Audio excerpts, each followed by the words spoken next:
Chapter 1009. The grey fragments of the law dissipated behind Brando like withered petals. He glanced at Haku, who was lying unconscious on the ground, and silently sheathed Halran Gaia. At the same time, another battle ended. Enrich and Mephistopheles each held a black rapier and pointed it at the soul fire burning in the hollow chest cavity of the Knights of the Dead Moon. Although Haku was much stronger than either Enrich or Mephistopheles, he was still no match for the two of them together. Besides, there was also Hippamra, who had the power of the mountains and rivers. Brando turned around and walked towards the Knights of the Dead Moon. He knew that Haku would wake up soon. The undead would not really fall into a coma. Haku's current state was just a state of suspended animation due to his soul fire being too weak. This state would not last long. He would either recover quickly or perish completely. He had interacted with this Black Knight of Madara more than once, and knew how difficult it was to deal with her. She had said a lot of things to attract his attention, and he had played along with it. Out of 10 sentences, he might not even believe a single sentence. But at least he could confirm that Haku should be a silver elf and was familiar with Metasha. Although Metasha had mentioned that this woman had once used mind reading on her, it could only read the surface of her thoughts. The memories deep in her heart could not be stolen. That was the domain of the gods. As for whether she was the princess of the Silver Elf Empire, it had yet to be verified. After all, this woman was very good at bewitching and swaying people's minds. She would make people fall into anger or confusion before making a move. She especially liked to use spells like mind reading.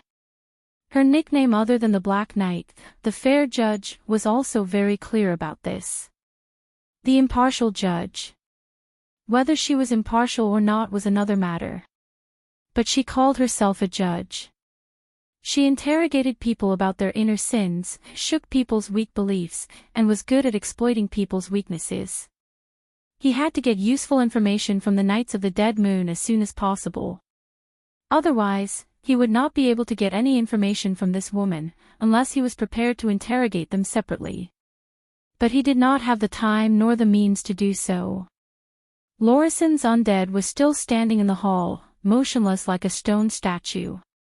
Brando came to the Knights of the Dead Moon and quickly found that it was an old acquaintance, the Rotten Knight Krot, one of the 3 Knights of Decay. She and her subordinates, the Skeleton Knight, had invaded Erewhon during the First and Second War of the Black Rose. At the end of the Second War of the Black Rose, Freya. In the middle of the Second War of the Black Roses, he had done a mission, but at that time it was surrounded by armies, so he could only see it from afar. Krot was a dark noble of the Sea of the Dead Moon. She used to be a mercenary and was different from Cabias.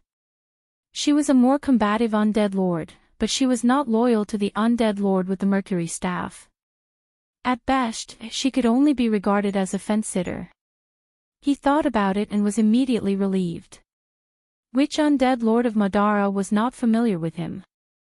Thinking of this, he looked back and saw a few skeletons lying on the ground. He knew all of them. Grey Staff Trassa, the commander of the Grey Castle of Lifit. Most of his subordinates were liches, who were good at blood rain. His political stance was a fence-sitter. Bone-Eye Karen, the lord of the Dead Forest. She had an army of pale hunters, who were good at undead cavalry tactics. Trassa was a famous fence-sitter. Barkin, a fence-sitter. All of them were fence-sitters. Although the Rotten Knight Krot had died once, she was still very afraid of death. In other words, she was afraid of a true eternal sleep. In other words, she was not very tight-lipped. When Brando threatened her, she revealed the truth. Tiamas Chiou, or White. Tiamas Chiou was the real name of the Black Knight. This name sounded like an elf's name. In his previous life, there were players who guessed that she might have been a wind elf or a wild elf when she was alive, but they never thought that she was a silver elf because the difference in age was too great. Sure enough, she lied. Their purpose here was not to kill Lorison's undead, but for the war slate. However, it was not easy for the undead to enter human territory, let alone pass through several lines of defense without alerting the army. According to Krot, they went out to sea from the Eternal Darkness harbor and landed at Silver Sand Bay. As soon as they got off the ship, there were humans who arranged their itinerary. They arrived at the wilderness of four-leaf clover in a carriage. Brando immediately guessed that these people were from the Cruz Empire. According to Krot's description, they were from the White Legion, or even one step closer, they were from one of the White Legion's high-ranking knights. The White Legion had 3 direct knight regiments, the Grey-Winged Knights who rode Grey Griffins, the White Dragon Knights who rode Ground Dragons, and the Silver Pegasus Knights. The ones who received these undead should be from the White Dragon Knight Regiment because Krot had seen the insignia under the human's cloak. It was the typical insignia of the White Dragon Regiment. Although the possibility of framing could not be ruled out, it was not very likely. After all, the Cruz Empire did not know that Krot and the others had fallen into his hands. The White Legion was Constance's staunchest supporter, and the 4 Knights of the Apocalypse were also the most loyal supporters of the Mercury Staff and the backbone of the Reformists. In other words, these undead had entered the Empire to seek the war slate. It was very likely that they had been instructed by both Constance and the Dark Lord. Brando immediately felt that there was a strong smell of conspiracy in the air. He looked at Allium Japonicum, who was listening quietly. She had the same look in her eyes. It wasn't strange for the Mercury Scepter Overlord to know about the war slate's existence. It was an overlord that appeared once in 1,000 years in that world. The Mercury Scepter in its hand had the supreme ability to foresee the future. Through the Mercury Scepter, it could have foreseen the day the war slate would descend into the world. As for the Silver Queen, as the dark dragon of this era who had obtained most of Odin's inheritance, the dark prophecy had mentioned that the dark dragon had an almost omniscient and omnipotent ability. Through some ancient knowledge and inheritance, it was not strange that she knew about the war slate. What was strange was that the two of them were now together. Throughout history, the opportunity to turn a country from an enemy to a friend was none other than a common interest or an enemy. Speaking of Her Majesty's enemies, other than the Twilight Army and the monsters, it seemed that he was the only one who could be considered an enemy of the Queen. However, Brando did not think that he was worthy of the two empires joining hands to deal with him. Then, the only thing left was interests. Madara's interests were foreseeable. Being able to seize the war slate from the Empire was naturally beneficial to them. However, what benefits could the Silver Queen gain from this? Inviting a wolf into the house. Just in exchange for Madara's support. It seemed that there was no need. Not to mention that Madara was still not in the right position, and the 4 holy cathedrals, except for a few people in the Holy Cathedral of Fire, did not seem to have any objections to Constance's actions. She did not need to find trouble and get involved with these skeletons. Brando firmly believed that the more ridiculous and illogical something seemed on the surface, the more it was true, then there must be an unknown truth behind the incident. He suddenly thought of a terrible possibility. Historically, the Empire had allowed and even encouraged Madara to attack Saint Osol and Erwin. Would such a thing happen again today? Although it happened at the end of the First Era, in this world, even the great demonic wave had been brought forward by so much. Queen Constance was also completely unconventional. There was no reason that this incident could not happen or appear in advance. What are you looking for this thing for? Brando suddenly asked, pointing to the war slate floating at the top of the pile of rubble. Sure enough, the undead knight showed a blank look. Nothing could be seen from the soul fire in its eye sockets. Krot obviously knew nothing about this. This was not beyond Brando's expectations. The war slate had only begun to descend on this world half a month ago, and the fragment of law had only appeared a day ago. These undead did not know what it was, but the existence with the Mercury staff might have described the appearance of this thing to them and asked them to come and get it. The world knew the power of the Mercury staff, so even such a request would not arouse any suspicion. The undead had long been used to their monarch being one step ahead of others. Are you thinking of the war in 422? Allium Japonicum suddenly asked in a whisper. Brando nodded. Great minds think alike. The war in 422 happened before the Battle of Cipher Forest. In that year, the Empire and Madara's envoys signed a secret agreement. This agreement was essentially an agreement to divert the disaster. In the agreement, the Empire would not send more troops to the Cedar area, and even withdraw their troops. In fact, it was allowing Madara to attack Erewhon and Saint Tassol. Not long after that, Madara entered its heyday, which was also the prelude to the destruction of Erewhon. Even the Wind Elves of Saint Tassol were greatly damaged in the war, so there was the Battle of Algash later. He did not expect history to be so similar. Although the Emperor of the Empire was no longer the taciturn Lenoret, Constance also made a shocking decision. At this moment, Brando could not help but think that they were really mother and son. However, Brando still did not understand why Constance would let the undead enter the Metz area to obtain the war slate. What was the deeper meaning of her doing so? The Empire's territory was so vast, and there were so many fragments of law and war slate in this land. Why did it have to be Fulton Port? Was it the request of the existence with the Mercury staff, or was it Her Majesty's idea? Could it be that the woman could foresee that he would come to this place? This sounded a little too creepy. A weak voice interrupted his thoughts. Do you remember what I said to you before, human lord? Brando turned around and found that Haku had woken up earlier than he thought. The metal mask on the Black Knight's face had long been shattered by the impact, revealing half of her beautiful face. Her silver hair proved that she was a pure silver elf, but her eyes were no longer as beautiful as Medicia's eyes. Instead, they were replaced by a pair of eyes that were dancing with golden flames. However, this pair of eyes had lost the liveliness that she had when she was trying to coax him, and had returned to an indifferent and emotionless look. Her voice was no longer fluctuating, but filled with a hollow metallic echo. It did not even sound like a woman's voice. In fact, this was the Haku that Brando was familiar with. The origin of Tiama's Chiou-Yu in Madara was a mystery. She appeared in Madara about 150 years ago, the first sighting recorded in the literature, or perhaps earlier, but no one knew. No one knew where she came from, and no one knew why she appeared in Madara. However, when she appeared in Madara, she was already a powerful undead lord.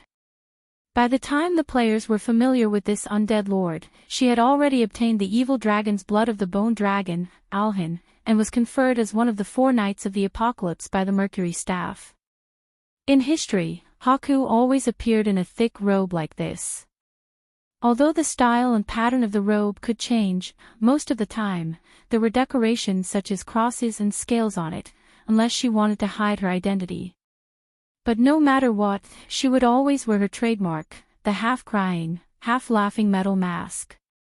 The players, including the players in Madara, had never seen the true face of this knight, and could not tell her gender. Although it did not make any difference to the undead, the players were still interested in guessing this point. Of course, judging from the name, the players were more inclined to the latter guess. And the facts proved to be so. Brando listened to the Black Knight's words and asked, "This is not the first time I've dealt with you, Miss Tiama's Chiou-Yu. You've obviously said more than one sentence to me. May I know which sentence you're referring to?" "Ancestors, you're an ancestor, a human. You and I both know this deeply." "What's an ancestor?" Brando frowned. This was indeed the second time this woman had mentioned this word, and it was also referring to him. But he was very puzzled. Brando's origin was very clear. Neither he nor his grandfather were ancestors. Although the sword Saint Darius was famous, the ancestors of this family were just ordinary Erewhon people. Your understanding of us is beyond the limits of human knowledge, just like how you know my real name and my origin. Even if I didn't tell you when we first met, I know that you already know everything. 2 months ago, I was secretly conferred a title in the holy temple of the dying moon. This secret has never grown a foot out of Madara, but you already know.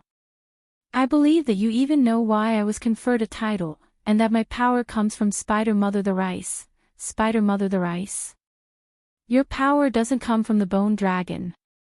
Brando was stunned and suddenly realized that something was wrong. He saw the woman looking at him with a sneer and mouthing, "The Master of Darkness will return. It can see through people's hearts and understand all things.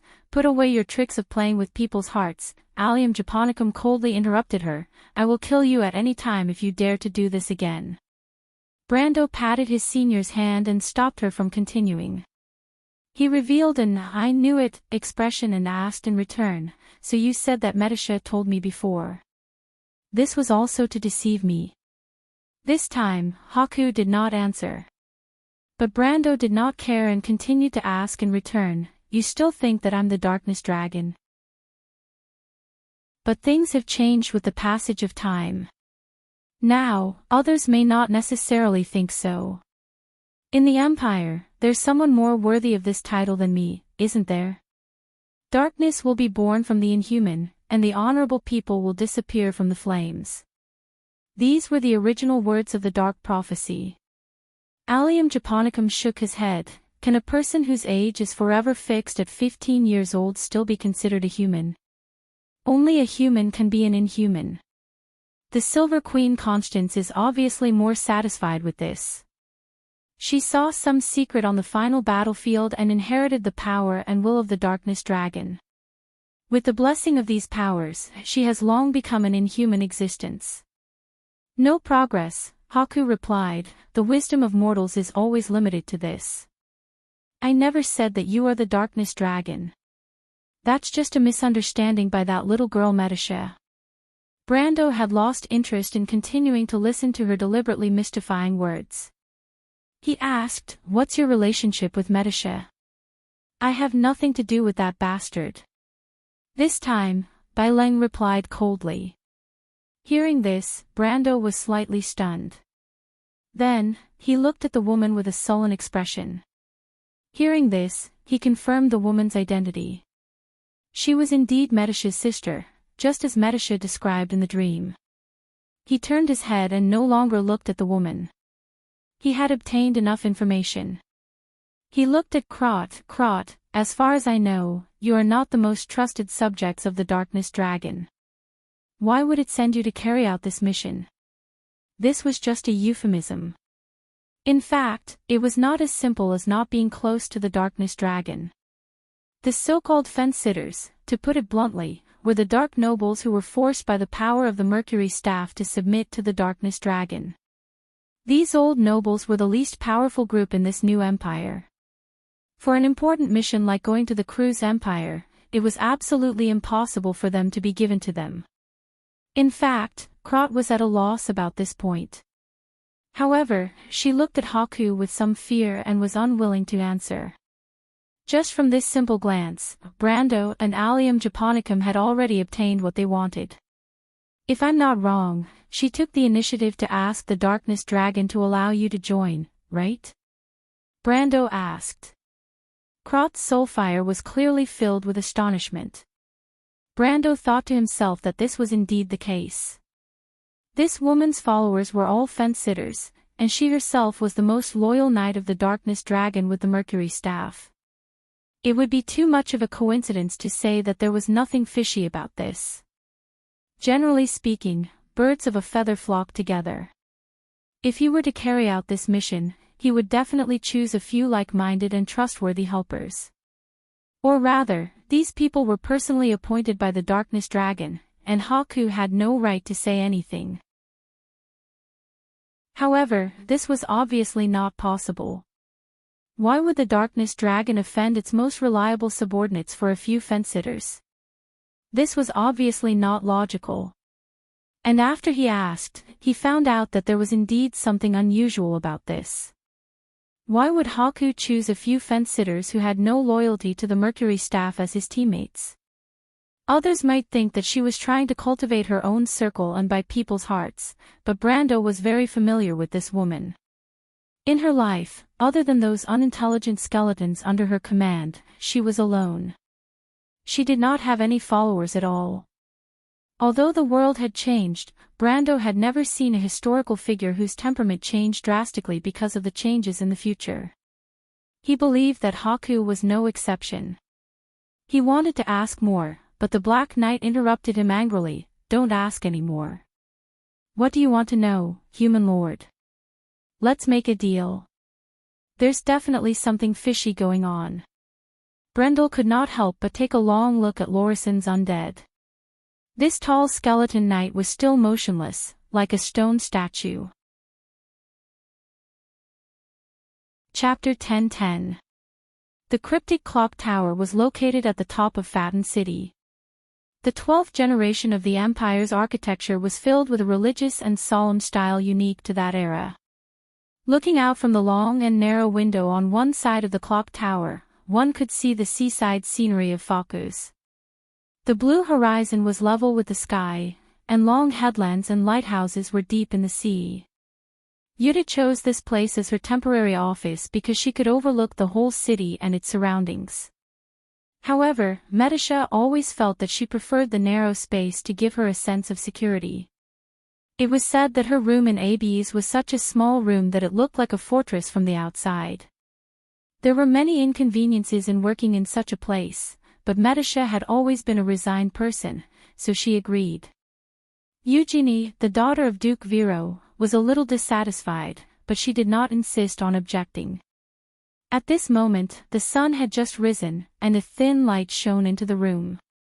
The long shadow extended along the corner of the table, embellishing the decorative crystal on the table.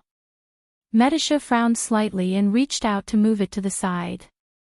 The crystal was slightly transparent under the sunlight, casting a faint yellow shadow on the sheepskin on the table.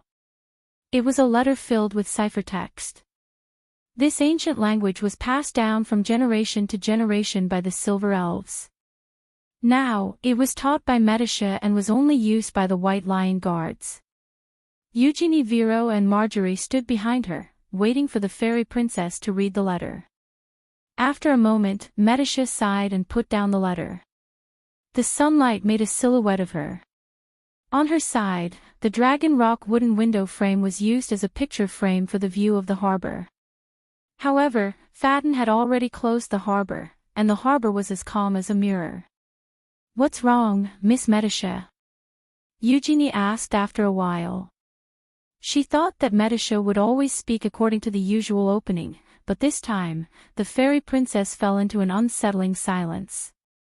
Medisha put down the letter and shook her head. "There's no news. The White Legion is still biding their time. I asked the scouts to approach the Lavea Valley and the Golden Needle Forest, but they are still silent. This silence makes me uneasy." "What about the villagers?" In the corner of the room, Delphine sat in a wheelchair.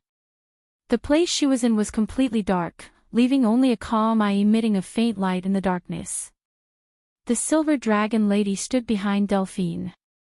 Ever since Mithril saved this little human girl, she admired Delphine's wisdom more and more. She often stayed by Delphine's side in the name of observing the patients. Perhaps Delphine was grateful to Mithril for saving her life, so she did not object. "That's what I'm worried about." Medisha gently folded the paper and handed it to the two people behind her.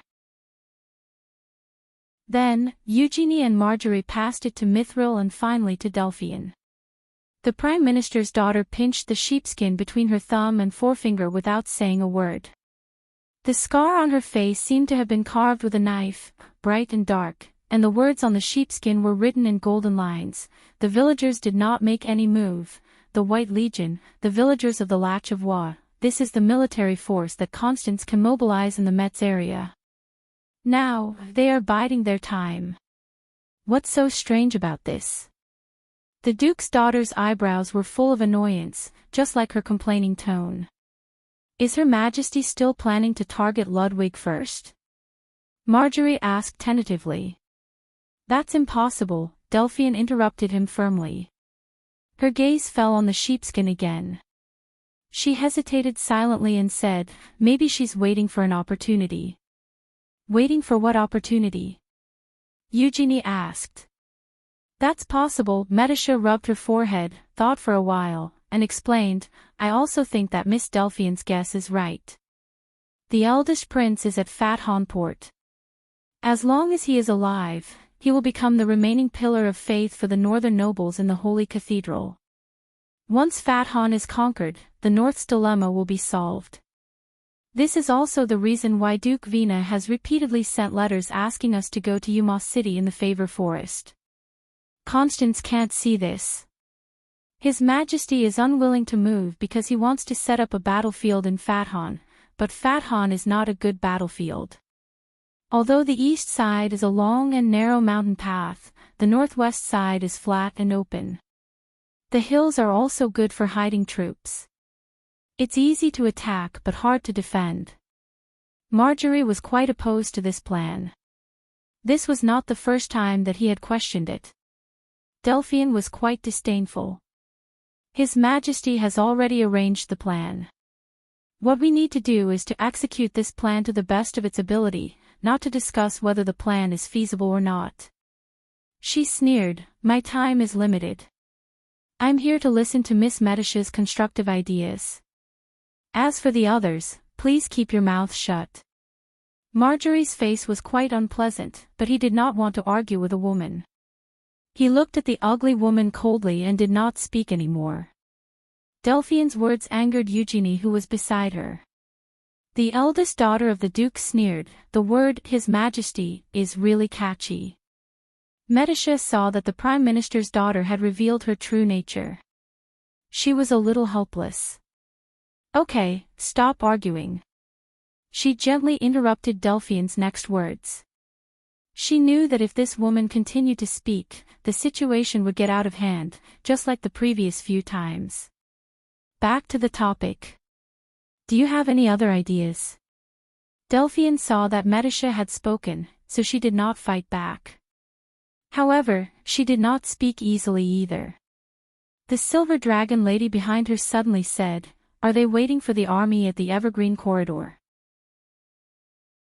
The army of Georgandy Ridge and the Lion Men. Except for Delphian, everyone's eyes lit up slightly. However, the light in Medisha's eyes quickly dimmed. She shook her head and said, The army of the Dukes is also gathering. Constance must seize every second, if she does not want this civil war to drag on for years. His Majesty thinks so too. He knows that woman will not wait for years. She will definitely seize this opportunity. How can she wait for the army of Georgandy Ridge and the Lion Men to arrive on the battlefield? She must have other plans, Delphian replied with certainty. That's why she can be so fearless.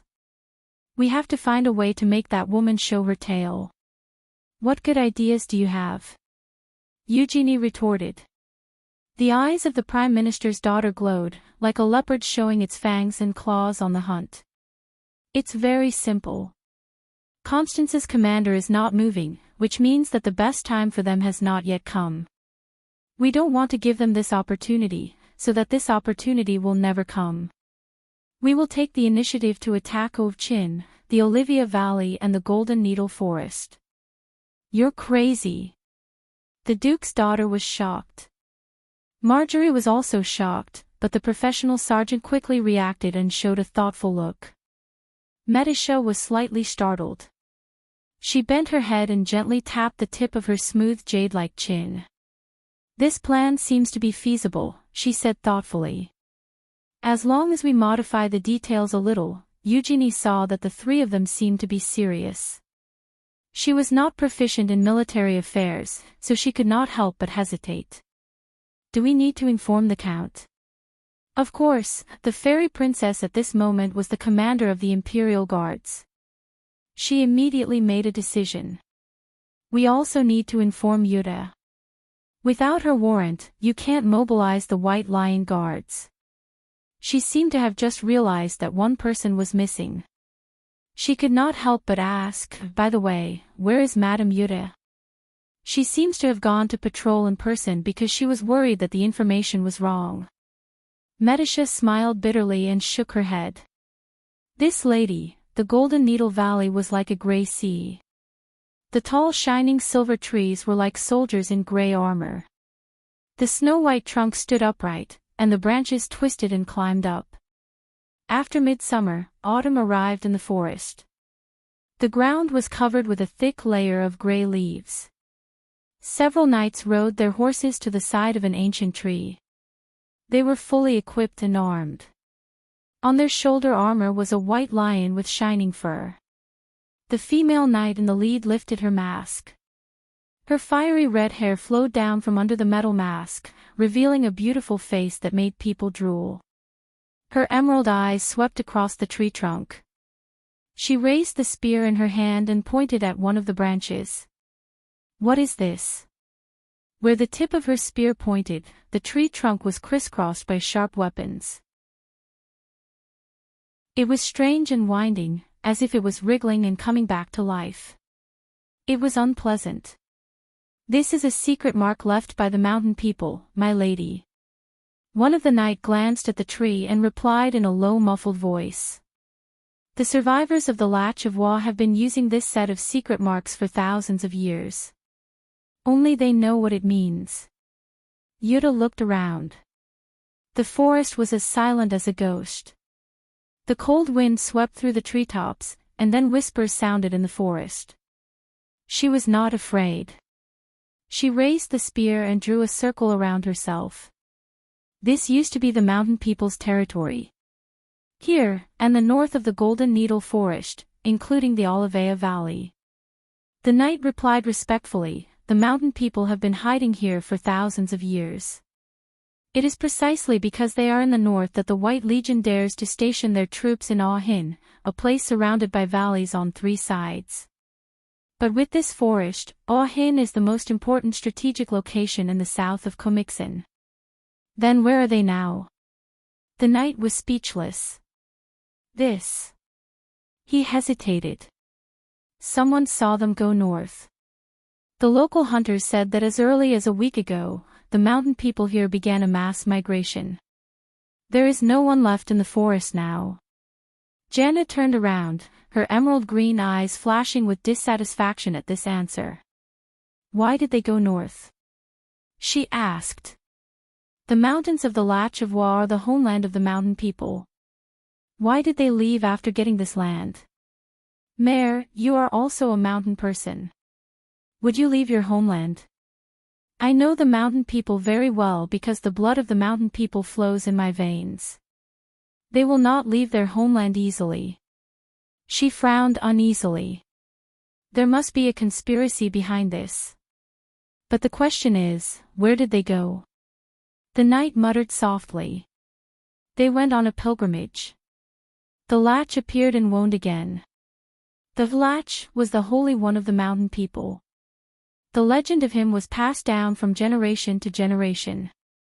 It was said that he saved the mountain people from the claws of the evil god Tartessian in the present-day Varaka. The mountain winds and the Latch of Wa still carried his name. Occasionally, the forest would whisper about this legend. The Latch of Wa meant the homeland of the Holy One in the language of the mountain people. Therefore, it was regarded as a sacred land by the mountain people. Yuta spat softly. That pretentious woman. She was talking about Constance. Her tone was full of disdain. When did the dark dragon become the Holy One of the mountain people? Although the Myernas once ruled the mountain people for a period of time, they were not better off than now. The knight shook his head. "I am not too sure about this, my lord." He looked ahead. The shadows of the trees overlapped and made him uneasy. He hesitated. "Should we continue?" The female knight, however, raised a finger. Her face was suddenly covered in a pale white that had lost all its color. "Shoo," Yuta replied solemnly. "Did you hear something?" The forest was whispering. The rustling of footsteps was like insects crawling on the ground. Haku's words finally had a miraculous effect. There was a moment of silence in the underground round hole. A beam of light shone down from the dome. Specks of light danced in the bright light and dust floated up and down. In the intertwining light and darkness, Lorison's undead statue was like a stone statue. Only the soul fire in his rib cavity was burning vigorously. A stone rolled down from the broken pillar, making a hollow echo. It rolled to the feet of the Allium Japonicum. The female knight bent down and picked it up. Brando turned around. He looked at Haku condescendingly and narrowed his dark brown eyes. Before we talk about the conditions, take out the thing first. Haku's expression changed. What thing? You know. Haku's expression changed several times. In the end, he nodded hesitantly. Take it. She took out a gemstone that shone like an agate and threw it to Brando. Brando reached out and caught it firmly in his hand. It was cold to the touch, but there was a warm feeling inside. There was no doubt that this gemstone was the extremely precious item from his previous life, the fragment of the natural order. At least you know what's good for you, Brando replied. You can tell me now. What do you want to hear? Everything.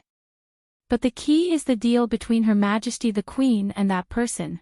Haku's expression gradually darkened. If I tell you everything, then what other trump cards do I have? Human, this is not the way to negotiate a deal. Brando smiled. If he was not familiar with this woman, he might have been fooled. He shook his head and did not mind. If you really think so, Madame Tiamas, he said, dragging his voice, Mr. Crot, enough. Haku was almost roaring. The dead had long lost the right to breathe, but her chest rose and fell rapidly, as if she recalled her instincts when she was alive. The key to the deal is in your hands. Brando glanced at the fragment of the natural order in his hand. In my hands. Of course I know it's in my hands. But what benefit does Constance get from it? He said in surprise. I don't think the Silver Queen is a philanthropist who only wants to give without asking for anything in return. You're asking the wrong question, Baileng said with a smile. You should ask, what benefit does Madara get from it? Brando opened his hand. The agate-like gemstone shone in the center of his palm. The soft light shone in all directions, reflecting on his pale cheeks. But he immediately retracted his hand and frowned.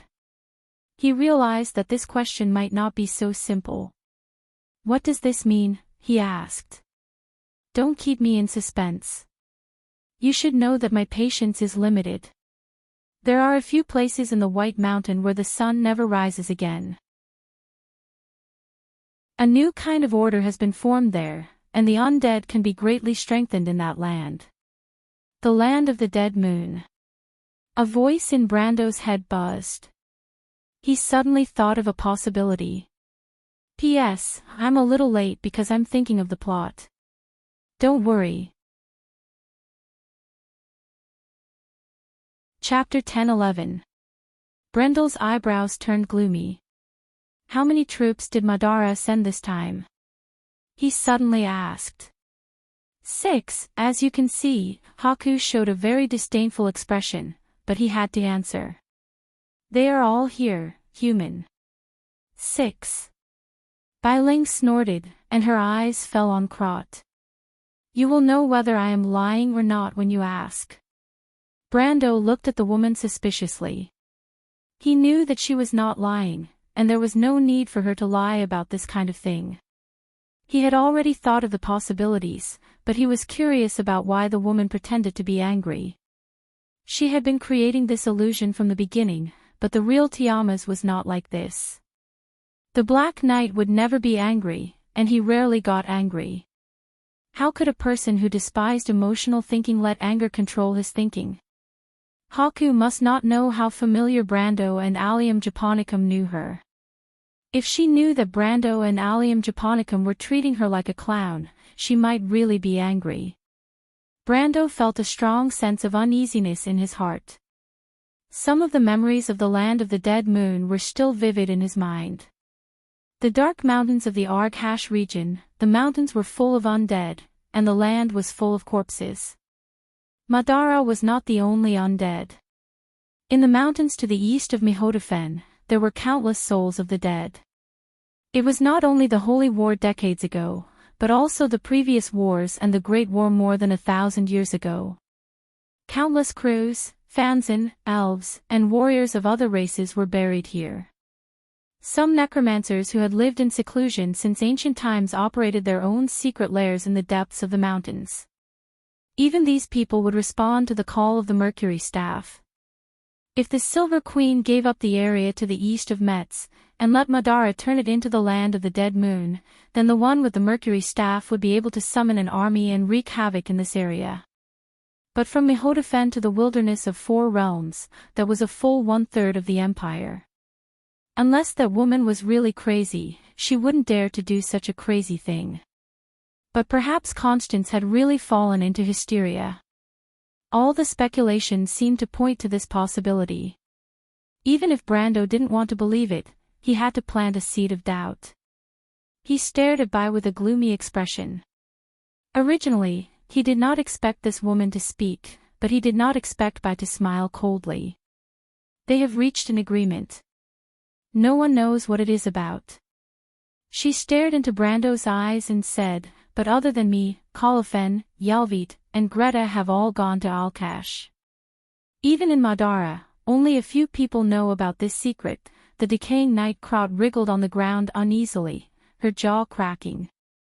No one knew if she was uneasy because it was the first time she heard this news, or because Bai dared to reveal that person's secret.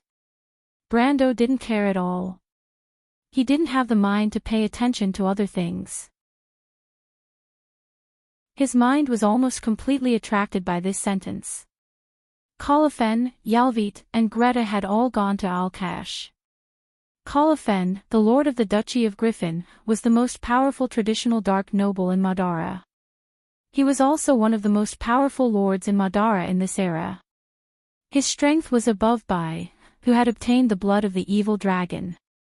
But although this person was an old noble, he was loyal to the Mercury Staff and was that person's true confidant. Yalvit. Hearing this name, Brando even asked, has the Queen of the White Demonesses submitted to that person? This was earlier than he expected, but in any case, this did not stop the name from being dazzling. Yalvit, the Queen of the White Demonesses, was the most powerful of the few forces that resisted the Mercury Staff. After she submitted to the Mercury Staff, the Empire of Madara began to move towards true unification. Finally, there was Greta, the death-praying sword, the sword of the Empire, and the greatest sword saint of the next era. Some people called the era before 375 the era of the Earth Sword Saint Darius, and the era after 375 the era of the death-praying sword Saint Greta. In this half a century, there was only one grey sword Saint Mephistopheles, but the 2 sword saints before and after that were truly powerful figures that made the whole continent bow down to. At present, Greta should only be Motherwell's apprentice. The latter was the father of the famous one-eyed dragon Tarkus.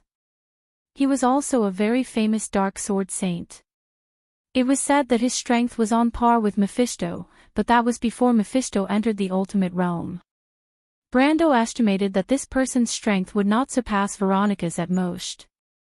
Not to mention that Motherwell had met Greta, a once-in-a-thousand-years genius.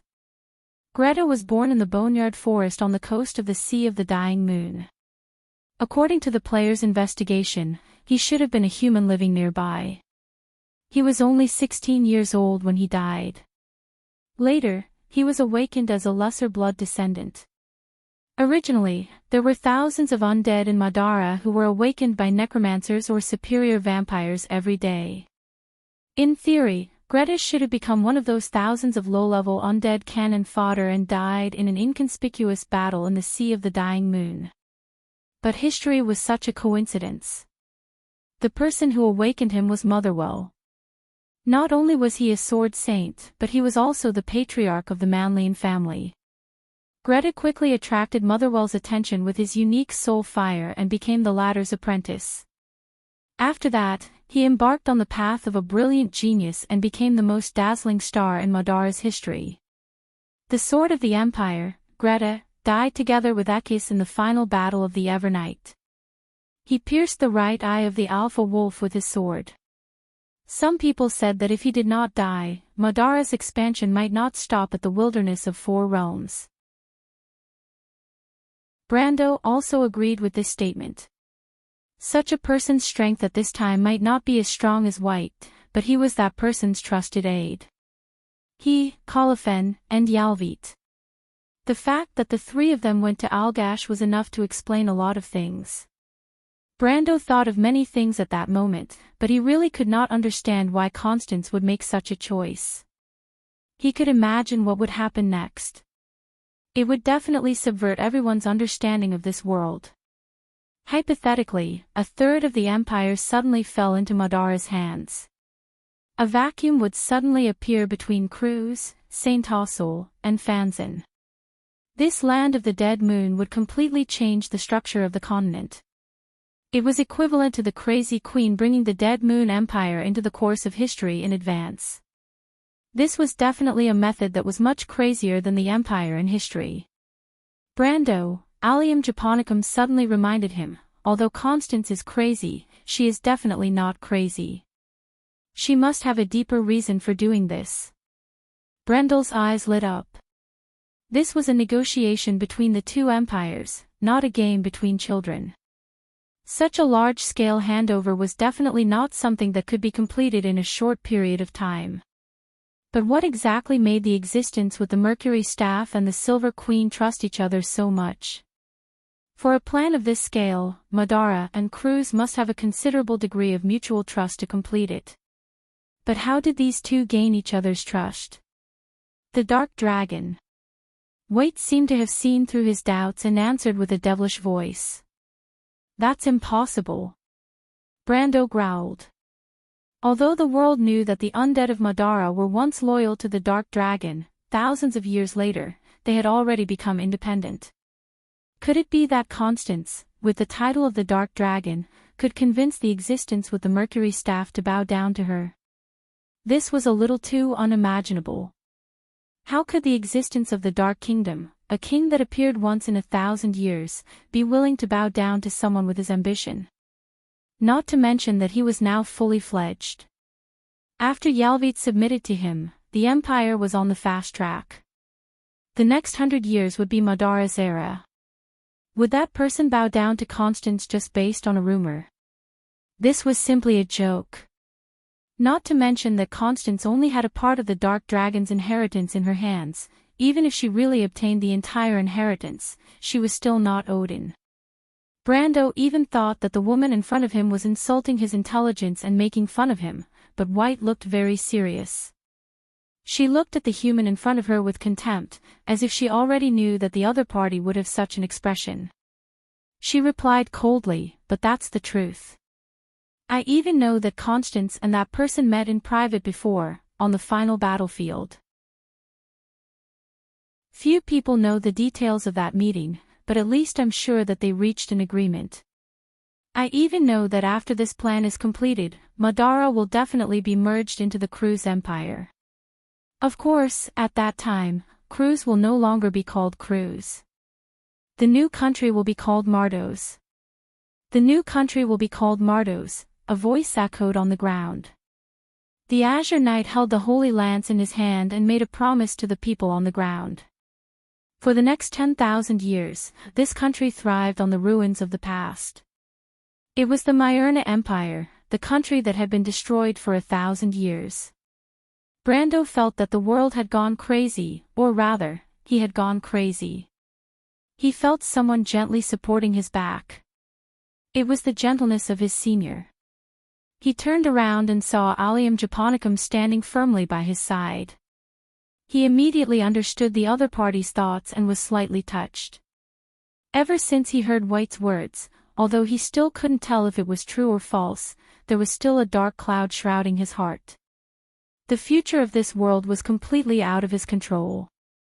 The tide of the world was blowing in his face. In the face of the storm, no one dared to say that they knew what their fate was going to be. Even he was the same. He originally thought that he could finally control the fate of Erwin, but in the current situation, Erwin was like a lonely boat in a tsunami that could capsize at any time. In front of these giants, Erwin people still couldn't control their own fate. For a moment, Brando suddenly felt that his heart was very tired. But with Allium Japonicum standing by his side, he suddenly felt that he had returned to the past. The future of the kingdom was gloomy. The fate of the entire kingdom and its people, the faith and hope of thousands of Erwin players, were all floating on the stormy sea.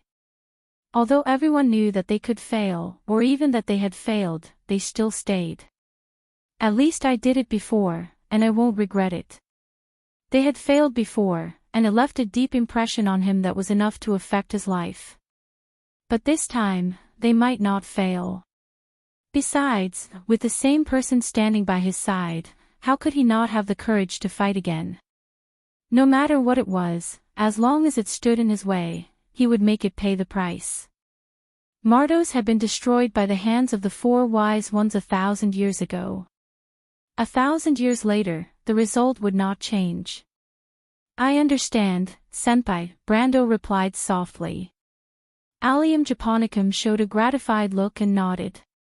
But Brando knew that now was not the time to comfort each other. The most important thing now was to solve the problem at hand. He looked at White and asked coldly, "How far has this plan gone?" He paused for a moment, and a complicated light flashed in his eyes as if he had understood something. The White Legion is not moving in Ovchin. Is it waiting for you? Do you believe it now? White asked. Brando looked at this woman, and he was a little disgusted. I'll take what you said as the truth, Miss Tiamas. But he still answered patiently, actually, I'm very clear about your little tricks and what you want to do. But now, you should know which side you should be on. I hope that you can show me your true sincerity to cooperate with me. I'm on your side. Bailang laughed and said, Human, are you mistaken? Although I brought these trash with me, she looked at Krot, and did not hide her contempt for these trash. This only shows that I have my own thoughts. That person's subordinates, Yalvit, the Queen of Banshees, and Colofen, the King of Griffins, do not have their own plans. This is nothing. Don't beat around the bush, Brando interrupted her coldly. I've always been suspicious of your attitude, but your words later revealed the truth. You brought these fence-sitters out, not because you have your own plans, or indeed because you have your own plans, because you know that they won't dare to question your decision. Compared to them, you are far closer to that person, and in front of them, you have supreme authority. White's expression changed slightly, but he did not say anything. Instead, he quietly waited for Brando to continue. Actually, you didn't lie before, Tiamas, Brando replied. Your real goal is Lorison's undead, right? I don't understand what you mean, human. White smiled. Brando pondered for a moment, then raised his head. I didn't want to say it, but in order to not deceive each other in the future, I think it's better to be honest. He said, White, or Miss Tiamas Chiou, in this world, there is an organization called the Hydra's 12 Heads. May I ask which head you are? He asked word by word, Patriarch Tiamas, can you answer me? The smile on the undead lady's face froze. Chapter 10-12. The golden flame in Bai's eyes split into layers of flame patterns, like flowing lava. She squeezed out a few words from her throat. What are you talking about? Because of this. Brando raised his hand, and a crystal drew a beautiful arc in the air, making a crisp sound as it hit the ground, and then rolled to Bai's feet. Bai hesitated for a moment, then leaned over to pick up the thing with difficulty. It was a dark crystal without any luster, exuding a cold aura in her palm. The color in the center of the crystal had been removed, revealing an ugly blank space. Bai carefully observed for a moment, and finally recognized that the crystal was one of the culprits who had plotted against her. Her brows furrowed deeply. This is a soul crystal. This is a soul crystal. Brando replied, it once stored a spell called Soul Spike, which is a black magic. What does this have to do with me? Brando raised his head and looked at the empty round hall. The towering vault was engraved with thorns, light and shadow, and gargoyles stood gloomily on the stone pillars. It was said that the top of each stone pillar was engraved with prayers like Achvan, the glory of the kings, praising the Lord of Light, the sun god Perkin. The building could show the time of the era it belonged to, and this hall was filled with the history of the past hundreds of years. It should have nothing to do with me, he said, but how could a believer of the sun god perform black magic and hide such an evil thing in his sanctuary? Bai's eyes showed a thoughtful look, and she saw Allium Japonicum behind Brando walk out. Allium Japonicum smiled at her politely, and in a gentle tone, he continued Brando's words. Sir John Lorry's son was a true devout believer when he was alive. He was an upright and noble knight, but he also had his own story. Many people may not believe that this upright knight had never broken his connection with the word cultist in his life, but it was the truth. He was also exiled because of this stain, and could not return to his homeland and family. Of course, this was a deeply buried secret. Outsiders thought that the knight had left because he was tired of fighting for power. Naturally, the family he came from would do everything possible to cover up the truth that shamed the family. Thus, the real history was forgotten day after day, just like this hall, where everything in the past was covered in dust. But history is silent, and time will tell everything. No matter how deeply the secret is buried, it will inadvertently reveal itself. A long time later, a ranger named Verdant found a diary in the ruins of a castle in Grano. He opened the diary that was covered in crimson goatskin. On the first page, the name of the owner of the diary was written in elegant handwriting. Her name was Gladys Petty. Her real identity was Lorison's wife. She was a tree shepherd. At this point, she stopped and did not intend to continue. Brando continued, I've been thinking about this question before. No matter how the tide of magic roared and set off waves on the sea, how could Perkin tolerate so many undead running rampant in his sanctuary? But when I saw this round hall, I understood that this hall was not Perkin's chanting hall, but the holy cellar, the altar used by Perkin's followers to seal the evil monsters underground. So the reason why the undead exist here is so simple. It's because they have been here for a long time. Even so, it doesn't mean anything. Indeed, but the problem is that you gave yourself away. Don't forget that you used the awakening witchcraft on Lori-san. That's not strange, Bai Leng said coldly, I'm the Dark Lord of Madara. It's normal for me to search for powerful undead as my subordinates. Then you can use it to command the undead. Why did you awaken Lorison's wisdom? That's because the high-grade undead with wisdom are more powerful. Brando shook his head. In theory, that's true. But Lorison's undead still retains the heart of a saint. It's a real saint's soul. Even if it wakes up and can't attack you because of the powerful magic of the awakening witchcraft, it will still choose to self-destruct. What you will get is not a powerful follower, but a pile of bones. The awakening witchcraft scroll is expensive. The Empire of Madara is not powerful enough to squander it. You dared to do this because you need Lori-san to recover his memories. Only as the designer and builder of this holy cellar, he is qualified to provide you with what you want, the way to unlock the seal of this holy cellar and release Glacé Petty's soul. I'm almost amazed by your wonderful hypothesis. Human, I didn't expect you to know about the undead. Your understanding of the world of the undead is deeper than I thought. I'm curious. You're only about 20 years old. What made you understand the secrets of the undead? If you say that you're a wizard who specializes in undead witchcraft and black magic, I'll believe it. But you're just a swordsman, and the youngest swordsman in 1,000 years. Haku said lightly, unfortunately, a hypothesis is still a hypothesis. It may have many coincidences with reality, but it's still just a subjective speculation. You still don't have any evidence to support what you said. Since when do human nobles need evidence to convict people? Andrea suddenly opened her mouth and said impatiently, in my opinion, this is all nonsense. You can't resist anyway. If this human wants you to be hanged or on a bed, it's just a matter of words. Why do you have to be so pretentious and waste your time? That's why I say that your understanding of humans is not as good as mine.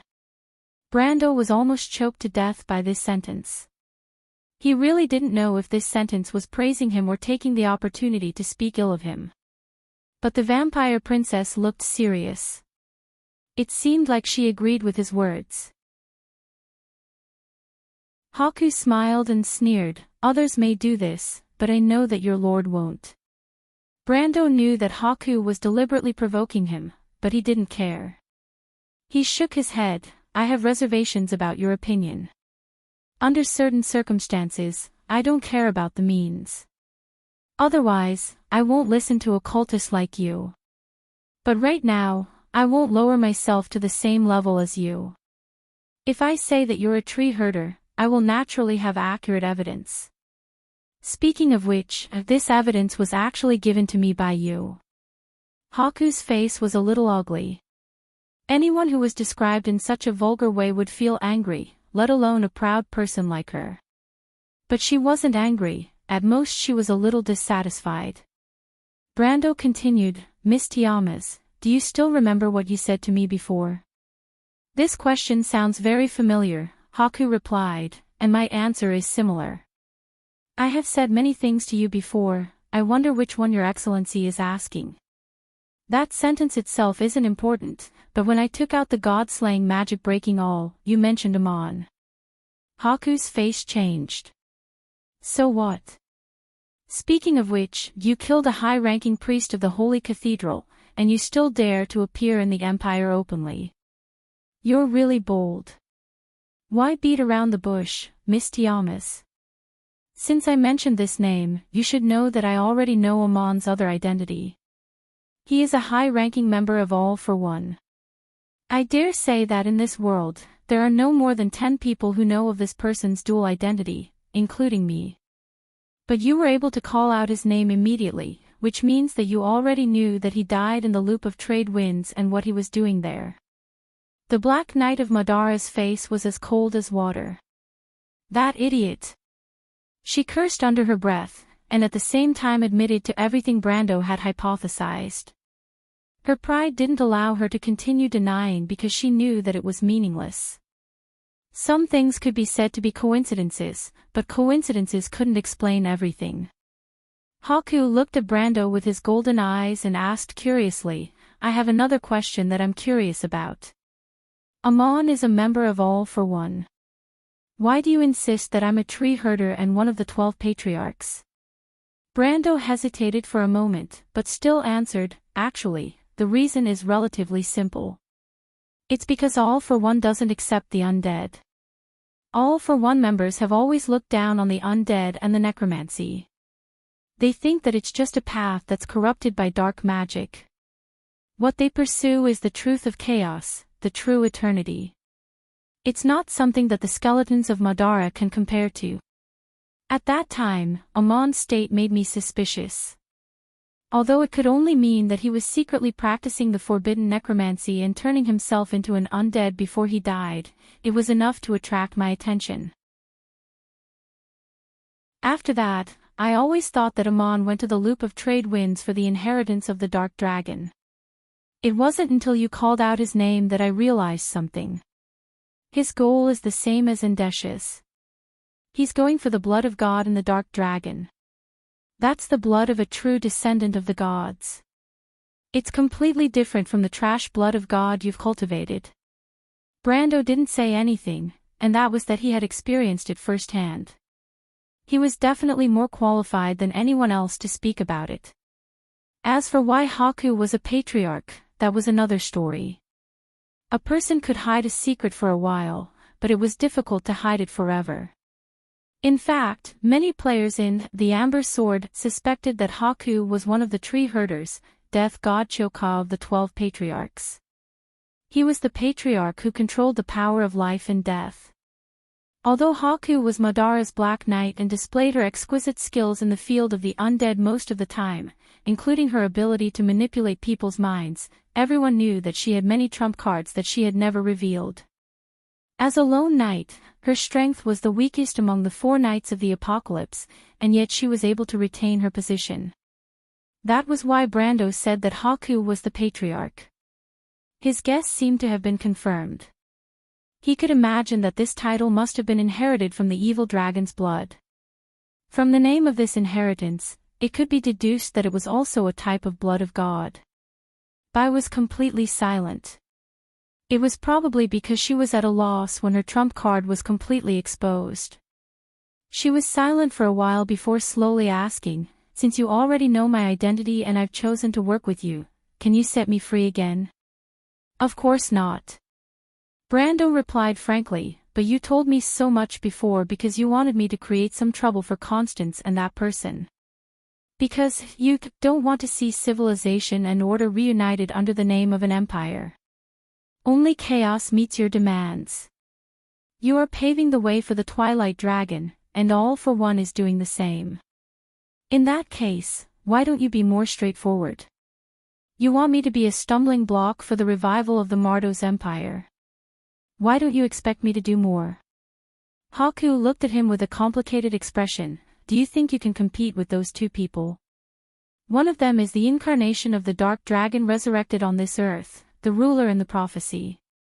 The other is the king that Madara has been waiting for 1,000 years. She will bring an era that belongs to the dead moon. The 2 of them are the echoes of the order of this era. This is the general trend of civilization. Except for the Twilight Dragon, no one can be an enemy. Don't you think you are too arrogant, human?" "The more arrogant I am, the better it is for you," Brando replied. "That's true. So, if you want me to create enough trouble for Constance, please tell me more details." "Very well," Bailing said with a smile. "What do you want to know?" "I said, everything."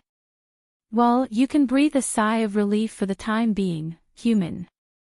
The Silver Queen did not intend to mobilize the undead in the Alkash Mountains. She did not have the ability to do so for the time being, but the eastern part of Metz has been the traditional sphere of influence of the tree herders for hundreds of years. There are huge dark forces hiding here. Lori-san is just a victim of the struggle between the dark forces and the church in the past 100 years. The relationship is too complicated, so I won't repeat it one by one. You just need to know one thing. There is more than one person like Lorisan's wife in this place. They have many identities, such as dark sorcerers, cultists, or something else. 100 years ago, the church suddenly launched a great purge, and the end result was that our forces here were uprooted, and All for One was also hit hard. However, we did not let the Holy Cathedral get away with it. The disputes that lasted for decades and the subsequent holy war between the 3 empires were all caused by us, Haku said proudly. But the audience next to her felt a chill down their spine. The dispute between the light and the dark forces eventually led to rivers of blood on the continent, and behind this was only the ambition and revenge of a few people. Brando had secretly made up his mind that he must not let this woman and the tree herders exist anymore. Even if she was really related to Medisha. Haku might have seen through his plan, or she might not have noticed it at all, but she did not care. She continued, back to the Great Purge 100 years ago, among the dark forces that were uprooted at that time, a small number of people were executed, but most of them were secretly imprisoned or sealed. For example, the tainted blood lord, Rockwell, was caught and imprisoned at that time. The reason for this is very complicated, but the main reason is that the dark forces have completely eroded the noble class of the empire. If this scar is completely uncovered, not only will the empire be bruised and bruised, it may even bleed to death. As a result, the church's stubbornness caused a backlash from the nobles. At that time, the empire was fighting both openly and secretly, and the truth and lies were intertwined, causing very few people to really understand what happened in the empire during this period. In short, the final result was that the influence of the church plummeted, and the imperial power returned to the religious power under the support of the nobles. Only then did Brando understand the truth behind the struggle between the religious power and the imperial power. Perhaps from that time onwards, the Cruz Empire began to unavoidably go downhill, and All for One was able to infiltrate the nobles and even the church unscrupulously. Everything in this world must have a cause and a result, and there was no exception. In short, the final result is that most of the dark creatures are buried deep underground, together with the secrets of the nobles, just like this holy cellar. And these people who have been eroded by the dark, as well as those who have fallen in the struggle, are a group of people who are most likely to be turned into undead by the dark magic after they die. The Silver Queen obviously knew this, and I came here on the order of that person to help her get back her authority. Authority. Brando did not quite understand this word. Chapter 10:13. Beneath the rolling hills of East Metz, under the low clouds and forest mist, there were intricate caves buried deep in the ground. There were countless ruins in the darkness, and many living creatures and the dead were entangled in them. They came out at night and rested during the day. There were folk songs and stories about them that were passed down from generation to generation in Metz, and the old people would occasionally mention these creepy stories. However, according to the legends, husbands used to teach their wives, and mothers used to scare their sons. The horror under the night sky and the whispers in the forest were scattered by the wind of summer and autumn, lingering for hundreds of years. This dark power was only in the hands of a few of the most powerful Dark Lords. They were called Grand Dukes. In history, there were 3 Grand Dukes in Metz. The first one was Baron Snorway of Ovchin. He controlled the world of darkness for 30 years before his death and 30 years after his death. He was once canonized as a saint, and at the same time, he was also a necromancer. One of them was a profound necromancer. He deceived the world until 60 years after his death before he was dug out from his grave and burned to ashes. His authority was sealed in a crown by the Holy Cathedral and stored under the prison of Thorn Island. Later, it was stolen during the Age of Chaos and was completely lost. The second one was the famous witch Ludwig. She spread her followers in the forest of the Silver Valley, attracting wizards, bandits and mercenaries who were inclined to the dark to join her cult. In that era, everyone knew that Ludwig's day belonged to the Duke, and the night belonged to the Witch Queen. Even the whispers of the wind through the forest did not dare to mention her name. Travelers kept their mouths shut. Merchants and knights did not even dare to approach the forest at night. In the end, the witch died at the hands of Paladin Luther. Her heart was nailed to the Perkin Shrine in Sweetwater Harbor by a wooden spike. The holy flame burned on it all year round, and it was said that mournful screams could still be heard from it. Cold winds blew around the shrine all year round, causing passers-by to take a detour. Until today, the statue of the Holy Knight still existed in the 3 harbors of East Metz. In the golden square of Fattenport, travelers could still see the face of the heroic knight. The third one was the Master of Balia, the Duke of Golden Flames. His power in the mortal world was equal to his status in the dark world. He lived an extremely extravagant and decadent life, selfish and narrow-minded, and extremely greedy for beauty. He was cursed by passers-by as the Duke of Demons. The favored minister, Victor, was actually the lord of the tree herders, Roger. He had challenged the majesty of the Holy Cathedral of Fire many times in public and preached heresy, and finally died on the stake. After his fall, his close ministers could not escape death. Victor Crollaire was still imprisoned in the Empire's most secure dungeons. And his authority was stored in the underground holy cellar of the Ovchin Cathedral. It was sealed by the joint efforts of 4 saints, and a flame knight swore on his life to guard it for life. The so-called authority is actually the power of the Black Orb. The underground world was silent. The light beam hanging from above seemed to be the only source of light in the darkness. The flashing spots of light danced in the darkness, and a layer of floating fog was dense. Bai's voice echoed in the empty hole. A layer of sand fell from above from time to time, but no one cared. An explorer found this treasure in a labyrinth under the fallen grove and brought it out. The treasure then fell into the hands of a merchant named Rodrigo. He later murdered a high-ranking sorcerer of All for One, and the black orb fell into the hands of the sorcerer. The sorcerer then borrowed the power of the ancient evil, the Book of Mavecart. The power of the black orb was extracted and made into a skeletal scepter, a ring, and a crown. These three treasures have the power to command the undead, and are the most precious treasures of the undead world. They were later obtained by the three people mentioned above.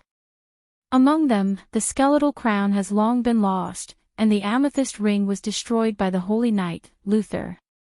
The skeletal scepter was sealed under the holy cellar of Ovchin. So it was the black orb. Brando suddenly understood. Like the ice orb, the black orb was a holy object of the dark element. It was the source of all negative magic, so it could command the undead that were infected by negative magic. However, the high-grade wizard of All for One was actually able to borrow the power of the ancient evil, the Book of Mavecart. The person who extracted the power from the black orb was obviously not an ordinary person. It was likely to be a famous figure in the history of this organization. You're here for this. To be exact, we came for the skeletal scepter. I killed the Flame family knight, and the skeletal scepter is now in the hands of Duke Embuner, the commander of the White Legion. Bai nodded. Brando suddenly remembered something. By the way, did Amon turn himself into an undead have something to do with you? He asked. Amon can come into contact with the ancient evil, the Book of Mavecart, so he should be a genuine high-ranking member of All for One.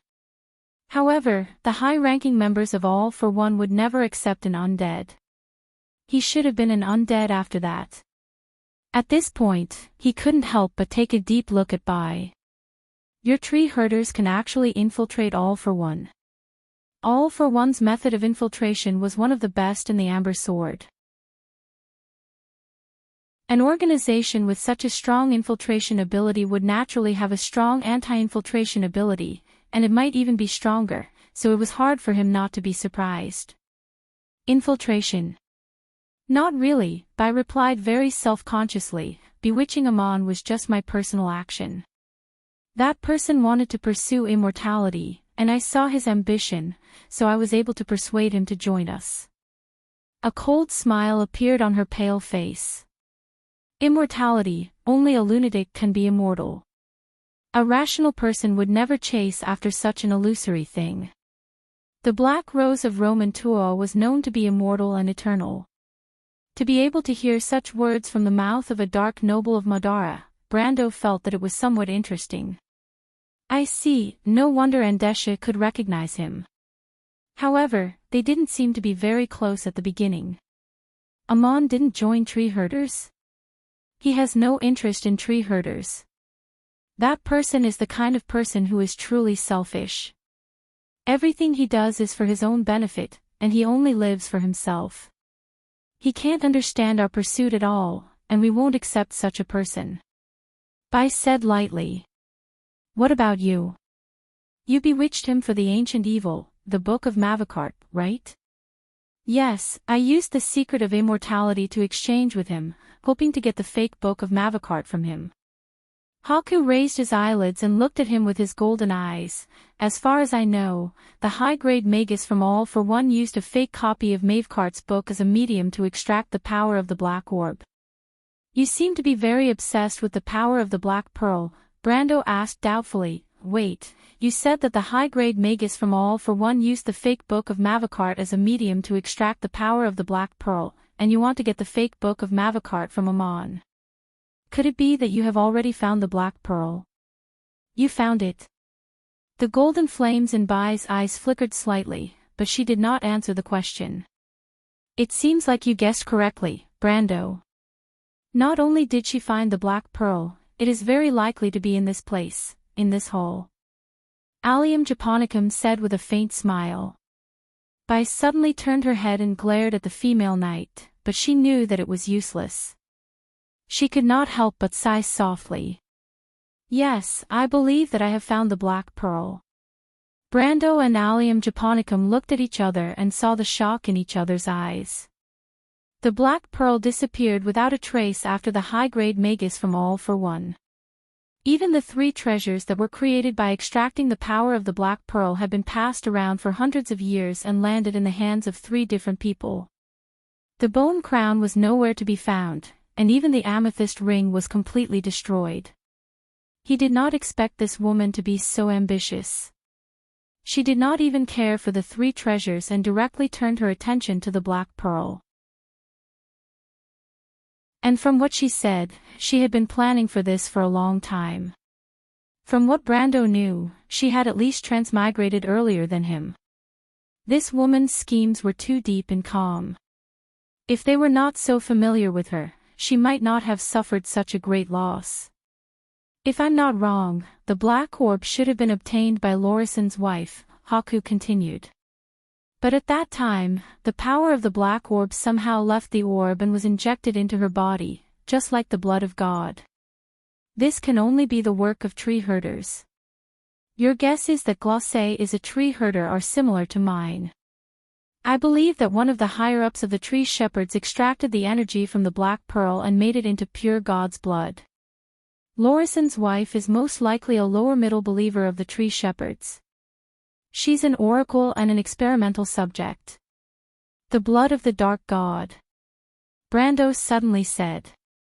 Bai looked at him and asked, "You saw it from Endesha?" Brando did not say that the blood of the dark god was with him, and he only nodded silently. Then it should be related to the black pearl, but it's not pure. It should be a secondary product derived from Glacé's experiment. There is only one true oracle of darkness in this world, and that is her. Bai scoffed, her power is so pure and powerful. Otherwise, with the usual style of the Holy Cathedral of Fire, how could they seal her? I can only seal her up. Burning her at the stake is her only fate. Is this your true purpose for coming here? Brando looked at Lorison who was standing at the side. The pale light shone on his white bones, and the golden flames in his eyes burned brightly. He did not respond to their words. He did not know if he could hear their conversation. This knight must have loved his wife deeply when he was alive. Otherwise, he would not have sacrificed his reputation and everything else. He did not even hesitate to endure endless pain after death to protect her. This was a true and noble love that surpassed life and death. It was above everything in this world. But beautiful things were often easily used by evil, just like what was happening now. Brando stared at the undead knight for a long time, then turned to Bai and asked, "You intend to make a deal with him and take the power of the black pearl from his wife's body? Are you going to stop me?" "Shouldn't I stop you?" Brando asked. Bai Ling sneered. "But if I don't take the blood of the dark god, that poor woman's soul will be sealed here forever, enduring pain and suffering. And Sir John Lorison, a righteous and noble knight, will have to live in this dark underground in the form of the thing he hated most when he was alive. He will silently protect her all day, but he will never see his lover. The face of darkness, 2 pure souls, forever bound here, day after day, year after year, only darkness lasts forever. What does this have to do with us?" Mephistopheles was very confused. He could not understand the feelings of mortals. To him, there was only the difference between hunter and prey, master and servant. To him, other than food, there was only master. He dedicated all the beauty in his life to death and loyalty. Randolph only needed one look, and he would be willing to die. However, Brando and Allium Japonicum fell into silence. "My lord, there are many powers in this world. As long as you give up your principles, they will be at your fingertips. For people like me, the power of the Black Pearl, the power of the Book of Mavacart, or any other power, makes no difference. I will eventually obtain power and do evil to the world. It does not matter what method I use to obtain power. Right now, Sutra is the best result, so why stick to tradition? Moreover, only if I convince Lori-san, can you safely take the slate from here. This is a win-win deal. You can punish me at any time, can't you? Haku's voice echoed in the dark underground, like the whispers of the devil, full of charm. Since you know that I will kill you, why do you still pursue these? Brando asked coldly. Bai Luochu's eyes were burning with golden flames. She smiled, revealing her white sharp teeth. I don't believe in certainty. As long as there is a chance, it is worth it for me to use all my strength. If that's the case, why should I give you the chance to turn defeat into victory? Brando asked again. Unlike you, I am a cautious person. I want to control everything in my own hands. Haku did not speak, as if she believed that Brando would change his mind in the end. However, at this moment, a deep and old voice sounded in the dark. Let her come, young man. The three of them turned around at the same time. The golden fire in the tall and pale skeleton knight's eye sockets flickered. It turned around and looked at Haku. A hollow and vicissitude voice seemed to come from its chest. You said that you can lift the curse on Grace and free her from this endless suffering. This was not an undead without intelligence, Sir John Lori-san. Brando was the first to react. He quickly stopped Haku. This woman was too scary. Although she did not look like she was lying, who could guarantee that she was telling the truth? However, the skeleton knight only waved his hand and interrupted him. I have been listening for a long time. The three of you know my life very well. So, are you willing to sit down and listen to this old man's words? Brando and Allium Japonicum looked at each other in surprise. Haku did not answer. Her eyes flickered, and no one knew what she was thinking. In the end, Brando nodded and answered, Please go ahead. The undead knight was silent for a moment, and then its deep voice echoed in the darkness. I was born in the countryside of Granu. I've seen many people and many things in my life.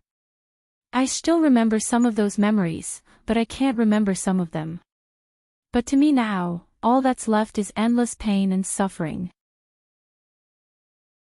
My love for Glace is now only an oath and a bond.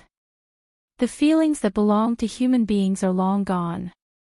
However, in the darkness, a thought often flashed in my mind. I want to see her again. Once this thought appeared in my mind, it took root and sprouted. I can't suppress it. I don't know if this is love, but I just want to see her again. Young man, I may have experienced more than you, but I don't dare to brag in front of you. I just want to ask you, can you fulfill the wish of an old man? I have dedicated my life to Martha, but I have never seen the light of day. The sigh in the dark was like the sand in the wind. After the sand and dust dispersed, only the endless vicissitudes of life was left. Brando and Allium Japonicum were speechless for a long time. I have dedicated my life to Martha, but I have never seen the light of day. But will they also end up like me one day? Is it true that one's efforts will be rewarded in this world? Or is it just a white lie? Is it just a whisper of comfort in the dark? What if there has never been light in this darkness?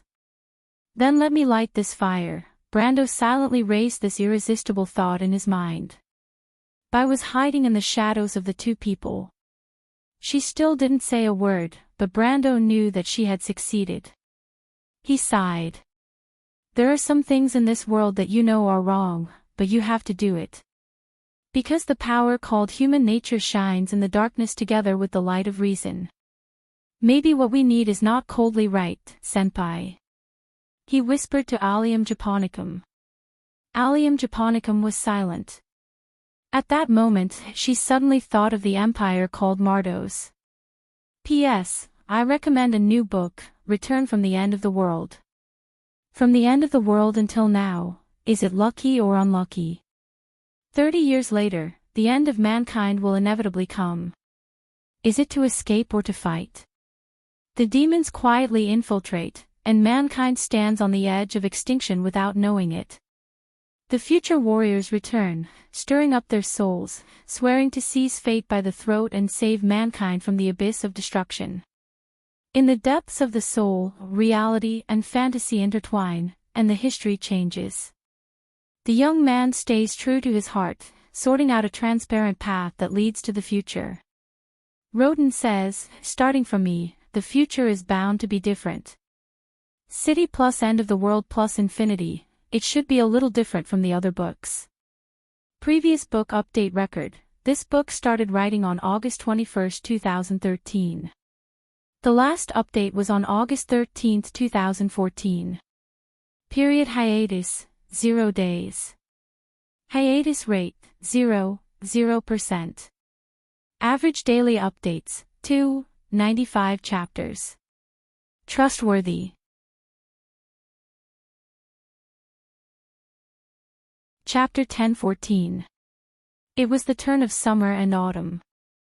The ground of the Golden Needle Valley was covered with silver dust. Vulture tails and autumn leaves were everywhere in the forest. The sun shone through the forest like a golden curtain. However, under this beautiful and enchanting scenery, there were many distorted and unclean things. An army of white skeletons traversed through the forest. These pale skeletons seemed to have been dug out from the soil. Their movements were slow, and every step they took caused the rusty ring armor on their bodies to rustle. The black swords on their waists were returned to their scabbards. As their snow-white hip bones swayed back and forth, the swords constantly hit the metal buckles, producing a strange but uniform sound. These sounds gathered together like waves and waves, sweeping through the valley. As far as the eye could see, the place was densely packed with pitch-black flat-topped iron helmets and flickering phosphorescent flames. It was endless, like a gray and white ocean. The seawater came from the east of the valley and gradually filled up the valley. It was pervasive and swallowed all living things. Wherever the seawater passed, the white bark of the shining silver trees would dry up. Even the leaves curled up and withered as if their vitality was being sucked out. A small group of human knights followed behind them. The knights were fully equipped with armor. They wore winged helmets and held long spears in their hands. The edges of their magnificent battle robes were like tassels that hung down close to the saddles of their ground dragons. These giant semi-dragons were also fully equipped. Not only were they wearing helmets with metal horns, they were also wearing thick cotton armor that would only be equipped during wartime. The cotton armor was 1 inch thick and was lined with a layer of metal rings and rivets. Its defensive power was even higher than normal armor. The outer surface of the armor was decorated beautifully. It hung down to the knees of the giant dragons and had a large white dragon head emblem on it. The relationship between the heavy cavalry and the undead army seemed to be very special. The reborn skeletons that covered the entire mountain seemed to treat them as nothing. The heavy cavalry did not seem to want to get too close to these creatures of distorted nature. The two kept their distance and each had their own path. On the other side of the valley, Yudith and her knight subordinates put down their war horses and hid in a depression in the ground. They stuck their heads out and saw the entire scene clearly. The female mercenary group leader's face was solemn, and her emerald green eyes were filled with a layer of cold light. It was not that she had never seen such a scene before. In Chablis and Tonajol, she had seen an undead army marching, covering the entire mountain range and covering the sun. She placed a hand on her warhorse's neck and gently stroked the elegant creature to calm it down. She turned to the others and asked, "Is that a knight of the White Legion?" "From the looks of it, he should be a white dragon knight." Mare replied. He had already lifted his helmet, revealing the face of a young man. Brando's White Lion guards were generally young. Compared to the old lion in the north, they were almost a new army. Yuta grabbed a handful of soil and rubbed it with her chainmail gloves. She put her hand to her nose, and a strong smell of grass and trees assailed her nostrils. This land was full of vitality, and it was definitely not contaminated by negative magic. These undead were not summoned from this place, but where did they come from? Most importantly, why were they here, together with the Kurlutzian White Dragon Knights? Crew, you tell her. Aren't you a wizard? You've been learning from the Shire for so long, you should have improved a little. Yuta looked at another young man. The young man was wearing a cotton-padded armor that looked like a coat, but there were diamond-shaped protrusions on the surface of the armor. His collar was raised high, and he wore a thick felt hat. His face was red as he muttered helplessly, "I'm a wizard of the law, Lady Yuta. I've never learned black magic. If you want me to explain the principles of psychic magic to you, I can explain it to you. But what do you want me to say? I'm not a worm in the stomach of those cruise people. How would I know what they're doing here? But in my opinion, it's probably nothing good. If you dare to learn black magic, I'll be the first to kill you," Yuta replied. The young man was scared and shrank his neck. He looked over there as if he had thought of something. But it's not like I didn't find anything. Those knight regiment behind them didn't look like they were monitoring the skeletons, but more like they were protecting someone, he muttered to himself. Come to think of it, the skeletons controlled by necromancy don't need to be monitored. They will naturally listen to the orders of their master. You're saying that the person who's controlling these skeletons is among the knights. Jana interrupted his long speech and focused on the main point.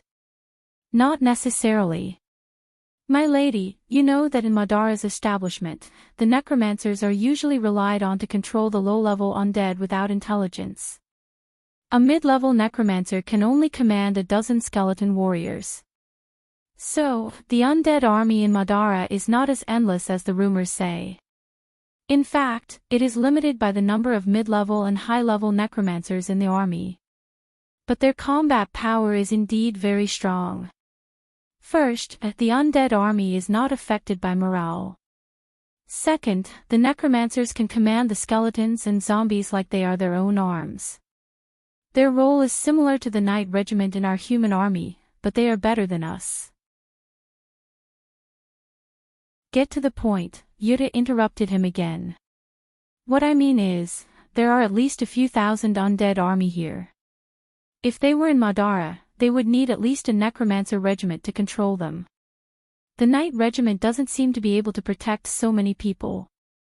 Of course, there's also another possibility, and that's that someone used an undead treasure to control so many undead, or that there's a high-ranked undead lord among the knight that personally controls this army.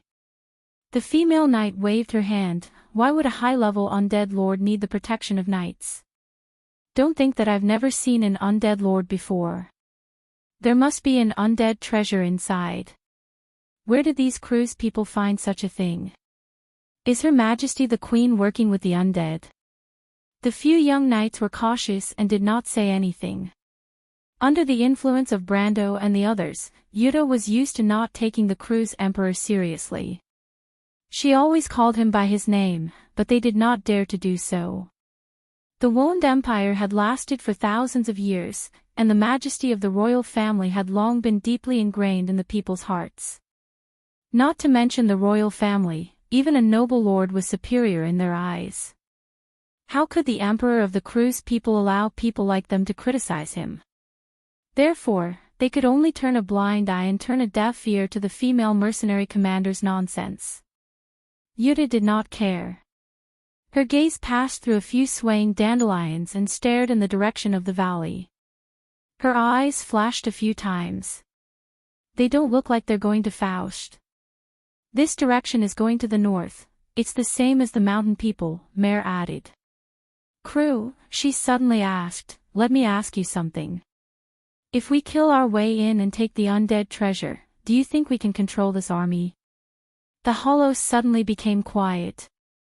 Yuta could not help but frown and turn her head to look at the few followers. What's wrong with you? Are you mute? The few young men were not mute, but they were shocked by her strange idea. My lady, if you want me to be honest, I don't think this idea is very good. Crew's face was pale. Let's not talk about whether we can control this undead army. Those white dragon knights are all gold-ranked masters. It's hard to say whether we can defeat them. Alright, this is actually a euphemism. I think we have no chance of winning at all. Yuta glared at him. You're as timid as a mouse. Do you deserve to be called a knight? I'm a wizard, Crew replied, feeling wronged. You're the best student of the Shires. But my teacher also said that as a wizard, the first thing to do on the battlefield is to protect yourself. Enough, I don't want to hear your nonsense anymore. Shut up, the young man shrunk his neck and did not say a word. As a top graduate of the Royal Knight Academy in Freya's first year, Mare seriously considered the feasibility of this plan. Although he was a mountain man, he was one of the few nobles born in the mountains. His father was a retainer under Duke Viro, so he was considered to have quite a high status. He was not the eldest son, so he was sent to the royal family to become a knight. But he still shook his head and replied, "It's too risky, my lady. Do you have other plans?" Yuta glanced over there. There's definitely something wrong with these undead. It's not normal for the crew's people to mix with the undead. As scouts, how can we just let them slip by under our eyes without doing anything? She waved her hand and interrupted the young knight's words. Don't worry, I'm not that reckless. When I was the leader of the mercenaries, you were still in the arms of wet nurses drinking milk, my lady. When you were the leader, I was your subordinate. Crew said weakly. But the mercenary leader ignored him and continued, We can't, but we have reinforcements. She took out a light blue crystal. A rune was suspended in the middle of the crystal. The rune suddenly lit up, and Yuta spoke to it in a low voice, My lord, I'm Yuta. My subordinates and I are now in the Golden Needle Valley. In the dark underground, a magic circle was gradually taking shape in a round hole. The center of the magic circle was surrounded by a pile of rubble. Sunlight shone through the holes in the dome and shrouded the magic circle. Brando silently watched Haku set up the magic circle not far away. He put down the crystal in his hand, and the light blue on the crystal gradually dimmed. It's a message from Yuta. He whispered to Allium Japonicum behind him, that woman didn't lie to us. Cruz's people have already made their move. She found an undead army in the Golden Needle Valley moving north. Allium Japonicum retracted her gaze from Haku's direction. Her dark eyes emitted a dim light in the dark environment. With her magic attainments, she could tell that Haku was setting up a typical magic circle, and it was related to psychic magic. She was not very worried that Haku would do something to the magic circle, so she stopped thinking and said, The mountain people and the undead army that disappeared a few weeks ago went to the border of Mihodafen. They want to trap us in Fathon. They should be waiting for Haku to make his move. As long as Fathon falls into eternal darkness, the undead army and the White Legion will attack. We have to speed up. Fortunately, Haku is still under our control. Brando could not help but feel lucky. If it were not for this coincidental encounter, and if Her Majesty the Queen's plan was suddenly activated, they might really be caught off guard. Yuta is in the Golden Needle Valley. It's not far from here. Are you thinking of stopping the undead army? Allium Japonicum asked sharply. Brando glanced at her and nodded. The undead army in front of them was very different from the undead army in Madara. The undead army in Madara was controlled by the Necromancer group. Although he was not afraid of a few thousand undead army, it was impossible for him to kill all of them. Even if the Necromancers lined up for him to kill, it would take him a long time to kill them, not to mention that they were hiding in the undead army that covered the mountains. However, the undead army in East Metz was controlled by a few people using undead treasures. This gave him a chance. When Yuta explained the situation over there, he was immediately tempted. Thinking of this, he raised his head and looked in the direction of Lorisen's undead soul. Although it was Haku who freed his wife, the soul of the knight should know who it should be grateful to. If Haku dared to do anything strange, it would definitely be the first to attack. Moreover, when it was alive, it hated evil. And it was at this time that Haku finally completed her magic circle. The Black Knight clapped her hands and looked at Brando with a meaningful gaze. "I'm done. According to the agreement, I only want the blood of the Dark God. My lord, you can get the slate and more secrets about Constance and that person. If you don't mind, I'm ready to start." Brando looked at her and nodded. "Sir John Lorry-san." Haku raised her voice and asked. Her voice was as hollow and hoarse as usual. The undead knight nodded. The golden flames in its eye sockets burned brightly. Haku slowly walked to the side of the magic circle. She used the swords of several knights of the dead moon to draw the magic circle on the ground. It was half an inch deep into the ground, forming a deep groove. It looked like a pact formed by two opposing moons overlapping each other. The curved lines intertwined with each other, forming a thick shadow under the light. Haku raised her wrist and was stunned for a moment before she remembered that she was already an undead. She frowned and looked at Allium Japonicum. Brando naturally knew what she meant. He grabbed his senior who was about to step forward and said, "I'll do it." "Thank you," Haku replied. Her voice was so calm that there was no trace of gratitude. Brando was not worried that Haku would plot against him at this stage. Haku's main class was the physical class. Although she was a silver elf who had been in contact with magic for a long time, she was far from Allium Japonicum who was well versed in magic. He pulled out Halran Gaia and made a cut on his hand. Bright red blood flowed out like the most beautiful wine. It flowed down the blade and formed a string of blood-red beads that dripped into the magic circle. Brando calculated that he had deducted about 21 HP. He then wrapped the wound with a thick cloth to stop the bleeding. When he removed the cloth, the wound had completely healed. There was only a shallow white mark left. Haku looked at him deeply when she saw this. She did not know if it was because of his strong self-healing ability or because of his precise calculation of the amount of blood he donated. Brando did this to warn the woman that the magic circle required a ritual of blood sacrifice. The amount of blood needed for each circle was fixed. Whether it was more or less, the effect of the spell would be affected. The amount of blood needed for this magic circle was exactly 21 HP for a warrior. When Haku saw this, she naturally understood that Brendel knew the basics of her magic, and her heart skipped a beat.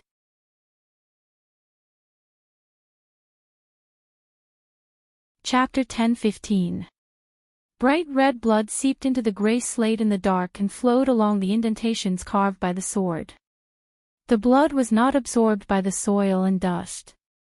Instead, it seemed to be endowed with life. It was like a snake that coiled around a few powerful lines. The black magic circle was quickly filled with the red liquid. Haku's chanting became louder and louder. When she got up, a gray scroll flew out from her hand. It was suspended in mid-air by an invisible magic. The simple sheepskin slowly unfolded in the direction of the rolling wooden scroll until it reached the ground. The scroll was filled with ancient words and complicated patterns. Brando could not recognize the words, but he knew that it was a high-grade scroll. It was a high-grade magic circle ritual scroll. One of the characteristics of magic arrays was that they could be cast in advance. Most of the rituals and materials for the magic array could be prepared in the form of magic arrays. For example, almost 90% of the steps for this magic array had been prepared in advance in the ritual scroll. Bai only needed to complete the last step. Otherwise, with her ability, she would not be able to cast a high-grade magic circle on her own. The value of this ritual scroll was not lower than the awakening scroll. In addition, from what she said before, she should have another awakening scroll. Brando could not help but sigh at the depth of this woman's heritage. When the scroll flew out from Haku's hand, she let out a low cry and pointed a finger. An invisible ripple shot out from her fingertip and hit the pile of rubble in the middle of the hole. The rubble collapsed to the sides and revealed an altar. When Brando saw the altar, he suddenly understood why Laurie's son did not let him get close to it. So it wasn't because of the war slate, but because his wife was sealed underneath. Seeing this scene, he couldn't help but curse his bad luck. The altar in front of him was made of marble and was carved into a hexagonal shape. Its cross-section was diagonally cut, and the surface was as smooth as a mirror. There were some sealing spells engraved on it. The grey altar seemed to have a long history. The surface was damaged and covered with scratches and dirt. The damage was old and new. Some looked like they were 8,000 or 9,000 years old. Some were caused by the falling vault, while others were unrecognizable. When the altar was revealed from the rubble, the whole hall resonated with Haku's chanting. Brando frowned. Allium Japonicum looked like it was nothing out of the ordinary. Enrich looked up. The vampire princess seemed to be able to see the invisible lines of law in the air. Her eyes were shining with silver light. Whoosh! After a moment, a blurry shadow suddenly appeared on the altar. Brando could vaguely see that it was a woman. She wore a black dress, and her face was covered with a layer of sadness. It looked like Logus she was. At this moment, a book appeared out of thin air above Haku's head. The cover was pitch black, and the words were glowing. Brendel recognized the appearance of Maevecart's grimoire at a glance. It was obviously another copy of Maevecart's grimoire, and he was secretly shocked. Amon had already turned into ashes. His fake book of Maevecourt had fallen into his hands. After absorbing the experience, it had already become a pile of trash. This woman had gotten another one from somewhere. Her ability was really shocking. Looking at this scene, he was even more afraid of Haku. She had the ability, the means, the wisdom, the prudence, and the patience. This woman had all of them, but she had to use them for evil. She was such a beautiful woman. As soon as the Book of Maevecourt appeared, the atmosphere in the round hall changed. Other than Brando and Allium Japonicum, who were still indifferent, even Sir John Laurie's son used his bony hand to grip the hilt of his sword. The Book of Maevecourt was an ancient evil item. Even if it was a fake, the terrifying power it exuded was enough to make him, a saint, resist. Enrich and Mephistopheles looked solemn, ready to attack at any time. Hippamra held her scepter and stood behind Brando, secretly protecting her lord. However, Haku did not even look at them. She frowned. It was obvious that it was not easy for her to complete this step. The ultimate truth of everything, the ultimate form of all things.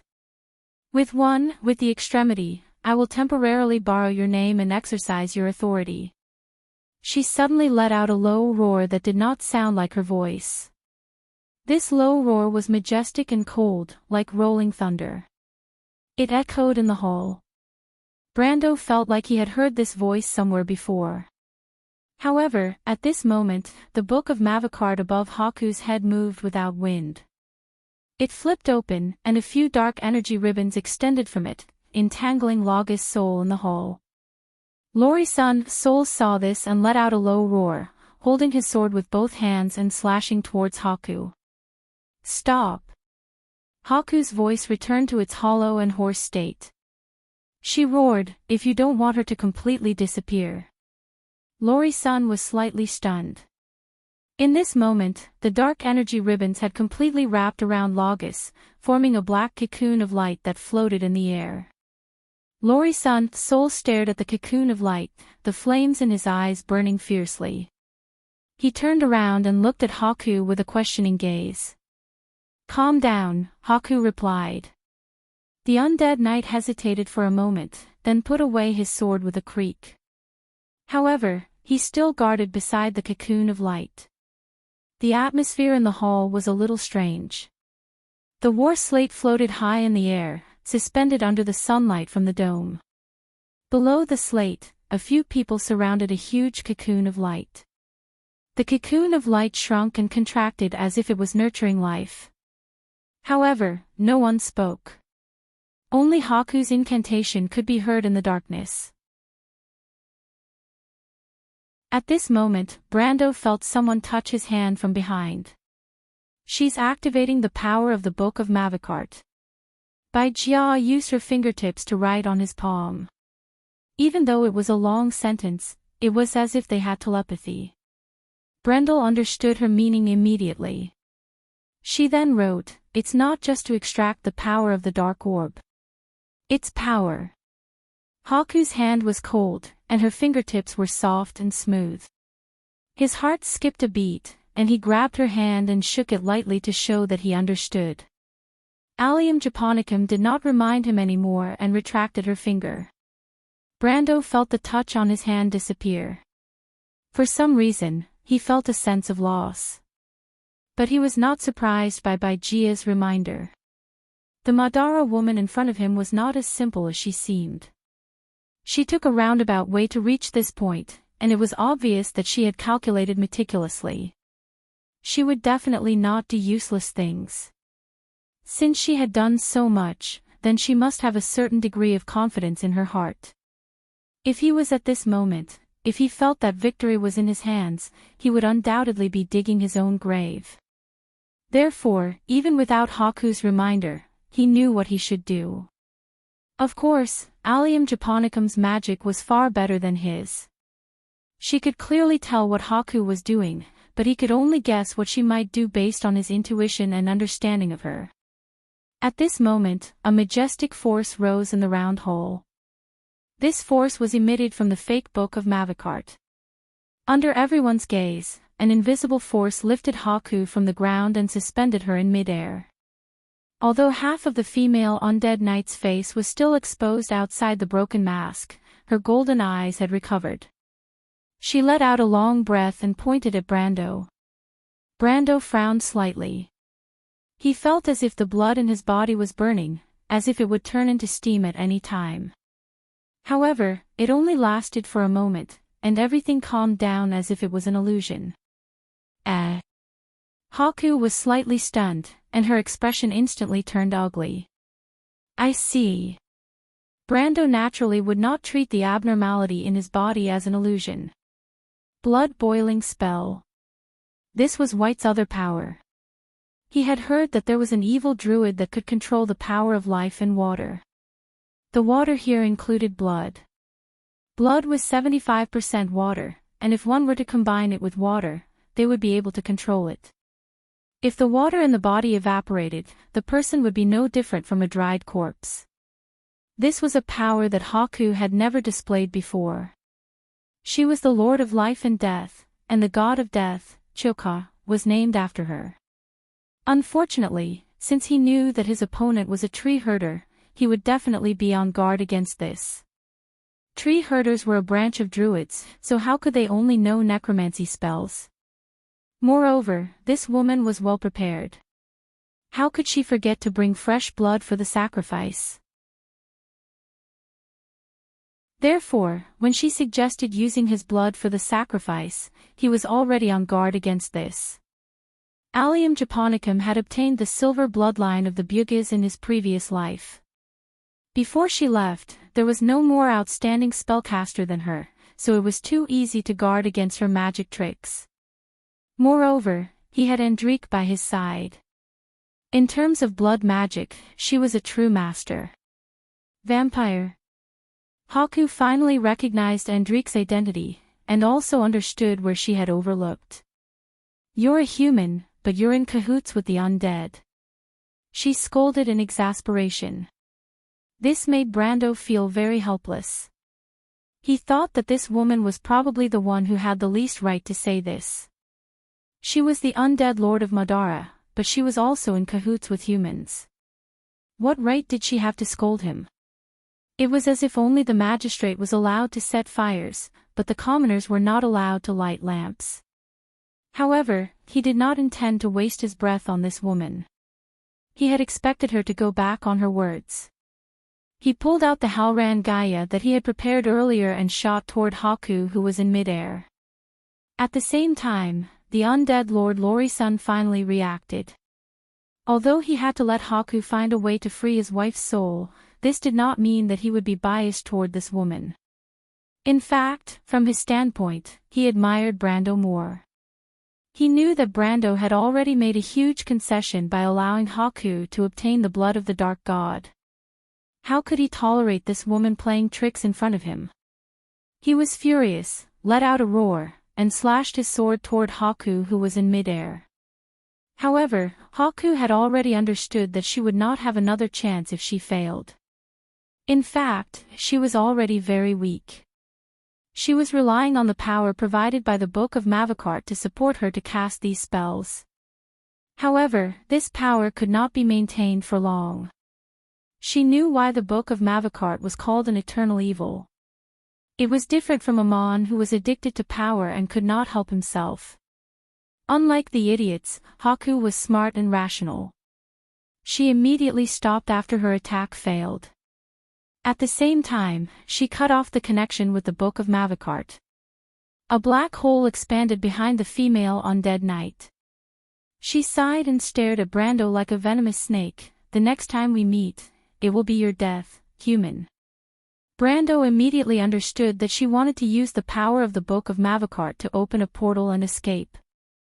However, he would not give her the chance. At this time, he had already made up his mind to kill this woman. His body flashed, and he used the power of Flash Strike Sword Art and Time Elemental powers. His body was continuously teleported in space, and in the blink of an eye, he was close to Haku. He was close to her. Bai Ling snorted, and a circle of black waves immediately appeared in front of her. However, Brando already knew that she was prepared. When his body hit the protective shield, it shattered like an illusion. 9 Luminary Sword Art. At this time, Haku had already understood what trick Brando was using. Her expression changed greatly, and when she looked back, she saw the ladder. He had already appeared above the light cocoon, holding the sword with both hands and slashing down. "No!" Haku let out a roar. Brando had already guessed Haku's purpose. This woman had done so many things before for nothing more than the blood of the Dark God. Therefore, she would definitely not give up this thing easily. Otherwise, wouldn't it be useless? Therefore, he did not intend to attack Haku from the beginning, and Haku had indeed made up her mind to use herself as bait to attract his attention. Once he fell into these traps, although it would not be life-threatening, she could take advantage of this time to put away the blood of the Dark God and escape calmly. At this moment, Brando's sword slashed down and cut the energy belt in midair. Haku suddenly lost the connection with the blood of the Dark God and lost the opportunity to attack first. This meant that she had only 2 choices left. Either she gave up the blood of the Dark God and immediately left through the teleportation gate, or she gave up the opportunity to escape and stayed to snatch the blood of the Dark God. In Brando's heart, there was a glimmer of hope that this woman could stay. Otherwise, if she escaped, there would be endless trouble in the future. This time, he won because he was more familiar with this woman, and the other party's understanding of him was only superficial. Once she really regarded him as a troublesome enemy, then it would be his turn to feel it. It was troublesome. He did not want to live in danger all the time, not to mention that there were other people around him. This woman was unscrupulous and could attack the people around him at any time. However, Brando also knew that this hope was very slim. With Haku's character, she would definitely put self-preservation first. If she could not snatch the blood of the Dark God, she would have another chance in the future. However, if she did not leave, she might even lose her life here. He believed that this woman would not be unable to think clearly about which was more important. However, just as he thought so, he was surprised to see Haku stop the opening of the teleportation gate, turned around, and rushed towards the light cocoon in the center of the hole. "You deserve to die, human." When Haku made this series of actions, she squeezed out these words from between her teeth. The golden flames in her eyes burned fiercely. It could be said that at this moment, she had truly fallen into a frenzy. Seeing this scene, Brando could not help but be stunned. There was only one thought in his mind: is this woman crazy?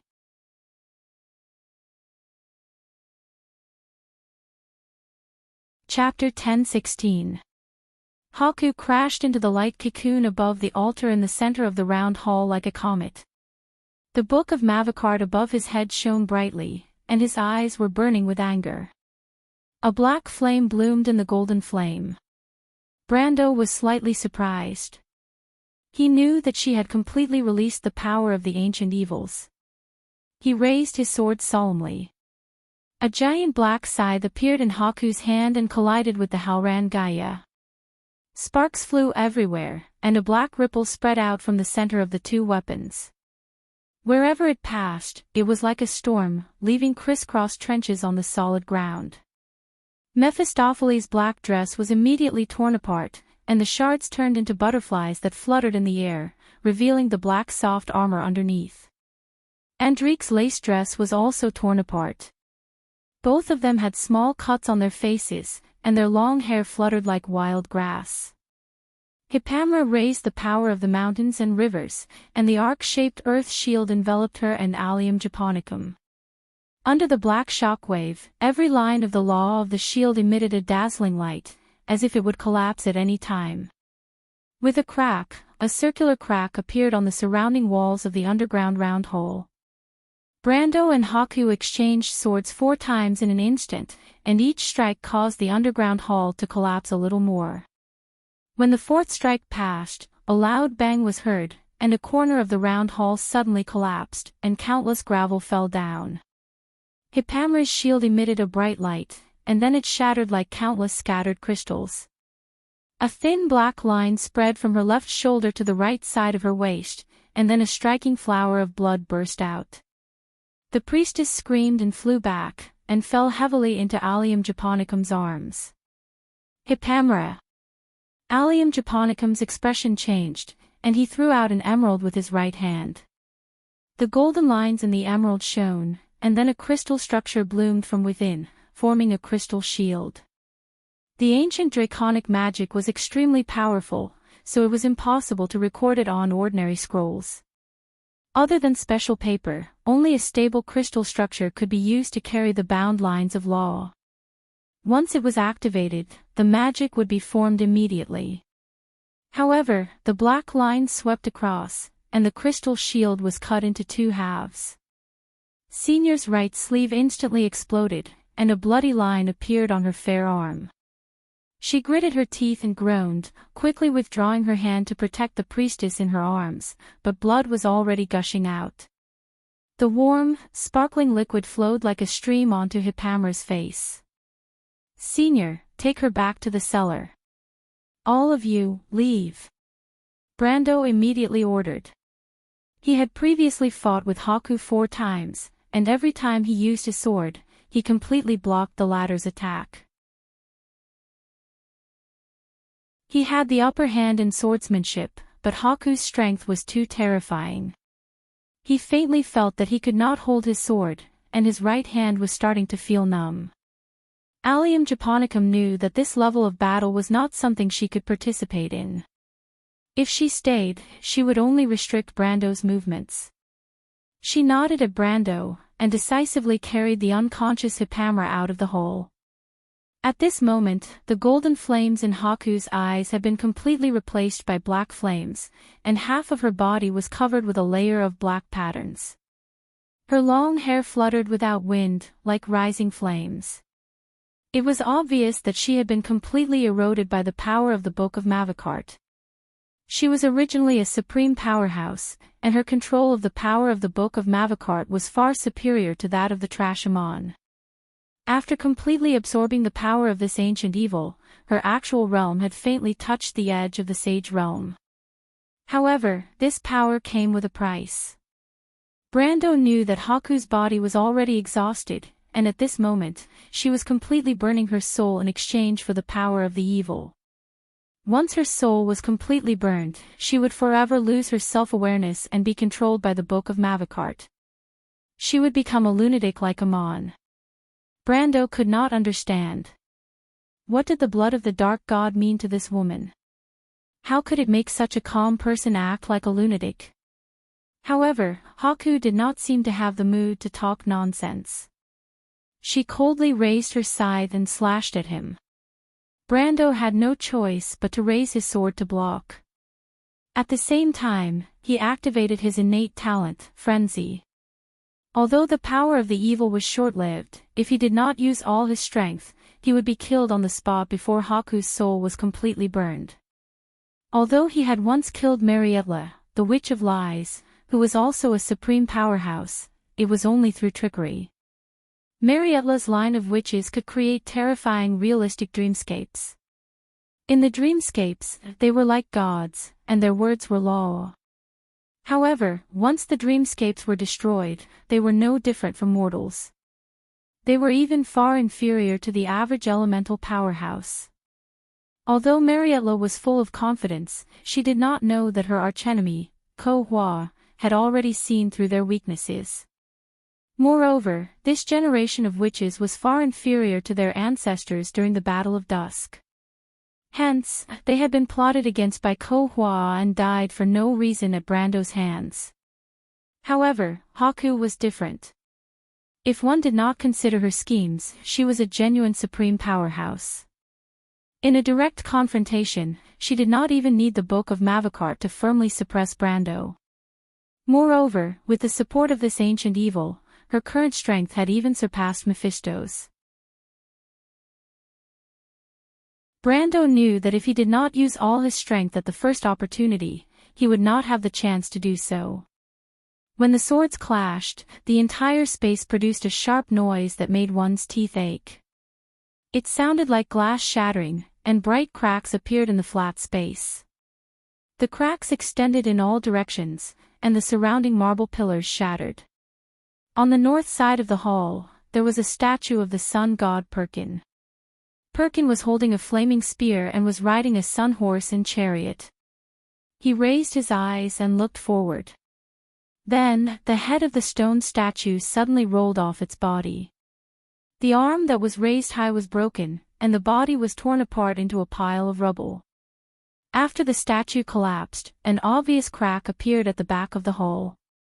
The underground round hall finally could not withstand the pressure and collapsed. First, cracks that looked like spider webs appeared on the dome. A large amount of gravel rolled down, and then large pieces of rocks fell. Finally, the entire dome collapsed and caved in. For ordinary people, this kind of underground collapse was tantamount to a disaster, but for the rest of the people in the hall, it was not a problem. Brando took a few steps back under Bai's attack. He was shocked to find that Bai's power was still increasing. Even with his frenzy talent, he could not withstand Bai's attack.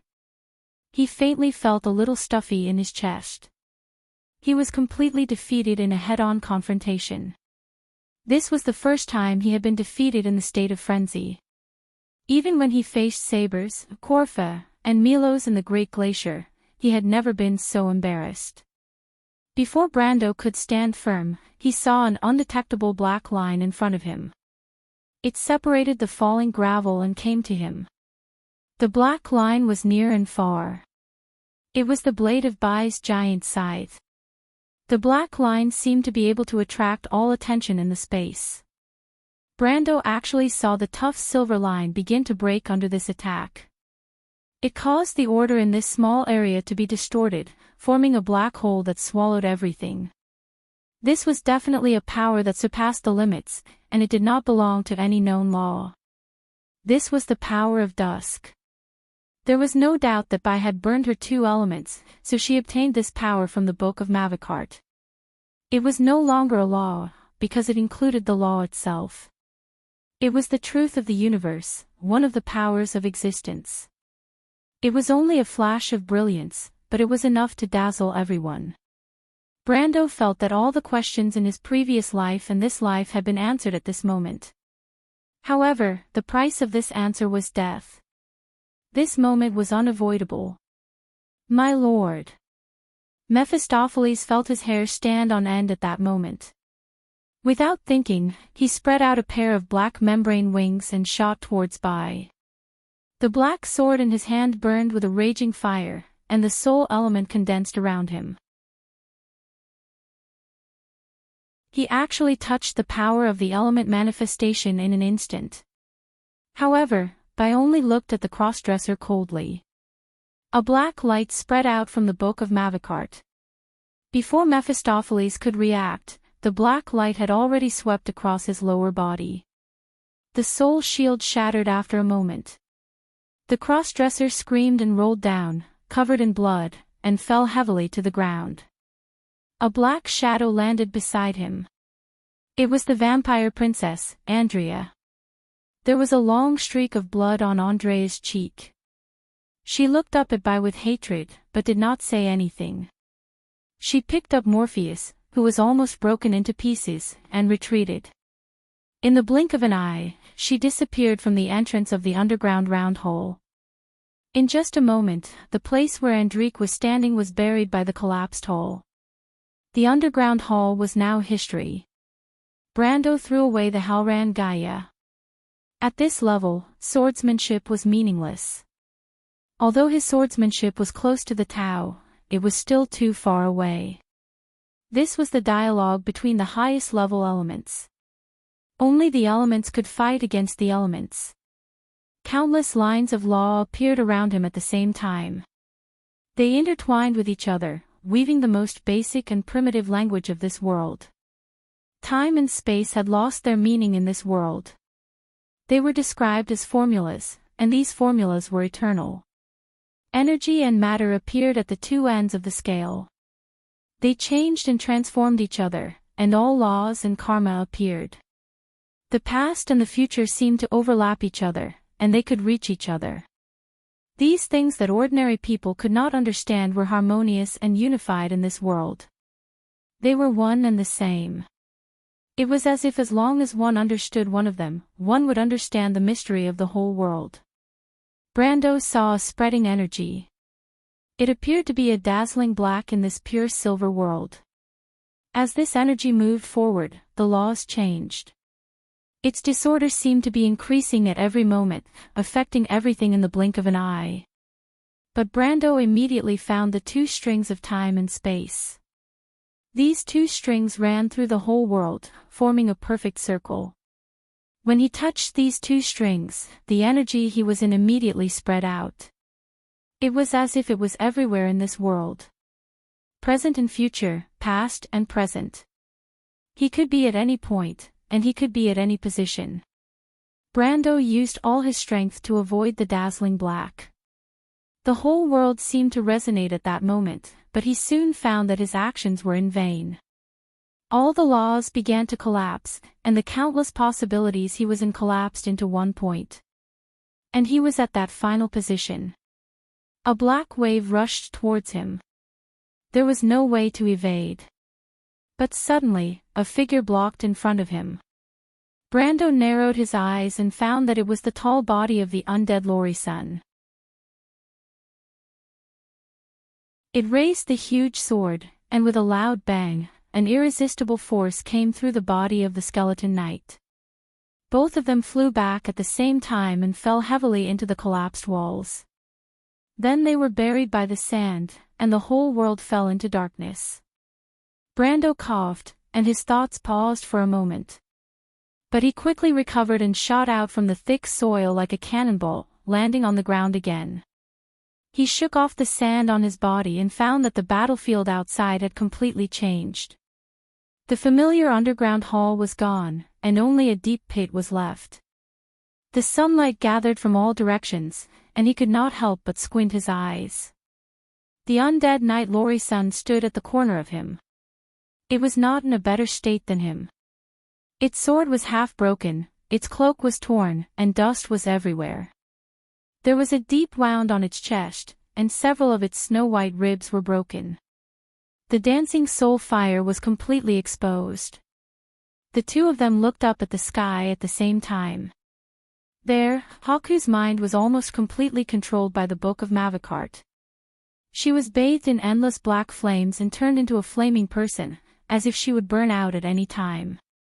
The only thing left was her pair of incomparably determined eyes, as if there was an endless obsession supporting her, allowing her to fall into the abyss, but still retain a trace of clarity. Her eyes were fixed on the black cocoon of light in the air. She stretched out her hand, and the ribbon of light wrapped around the black cocoon of light flew to her, bringing with it a majestic power. This power made even Brando's heart palpitate. It was the power of the blood of the god of darkness. When the power of the black pearl was fully released, it was extremely shocking. However, although Brando and Lori-san wanted to seize it, they found that they could not move at all. The book of Mavicard on Haku's head was emitting an endless pressure that far exceeded the limits of her control. Her burning soul was like a bright star that was moving towards the end of its life, ending everything in a burst of magnificent energy. In comparison, Amon, who used to control the projection of the ancient evil creature, was like a child waving a toy. This was the power of the divine. Brando felt his heart beating powerfully.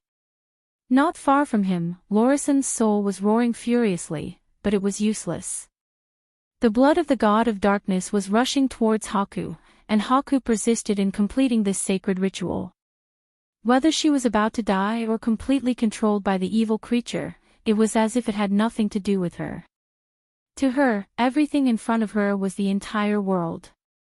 Brando tried his best to shift his gaze, and he finally noticed something out of place. It was a stone slab floating in the air. It was alone in that position, but it completely ignored all forms of energy around it. There's still one more chance. Brando gritted his teeth as he thought. He took a deep breath and shouted with all his strength, Medisha. In an instant, a door of light appeared on the battlefield.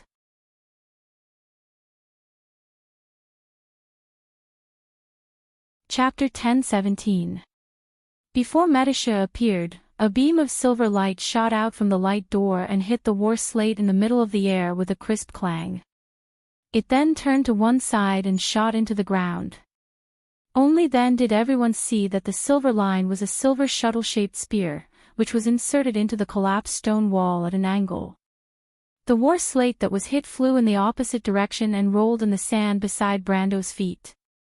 Brando chanted, "In the name of knowledge and wisdom, activate." The center of the war slate spun inwards and a beam of white light shot out from it and flowed into the patterns on the war slate. The entire war slate shone and then flew up again and stopped in front of Brando. "Get out of my way." But it was at this moment that Haku roared. A black belt of light swept across and hit the war slate, sending it flying like a cannonball to the ground. It then bounced up high and flew in the direction of the forest in the distance. However, the majestic power of dusk from the Book of Mavicard activated the war slate's defense system in an instant. As the war slate spun in the air, countless pure white light beams shot out from the patterns. The light beams directly pierced through the overlapping black belt of light. One beam pierced through Haku's waist and the other pierced through her chest. Haku screamed and fell straight to the ground. Her body was covered in black flames as if she was going to be burned to ashes in an instant. The remaining light beams shot into the air, the ground, and the direction of the forest. Everywhere they passed, it was like a beehive. Once the light beams hit the trees, they immediately burst into flames and turned into white ashes in the blink of an eye. The war slate that had lost its light rolled into the forest not far away. Less than 5 meters away from where it landed, a rock was suddenly lifted from below. Allium Japonicum carried Hippamra, who was covered in blood, out of the secret passage.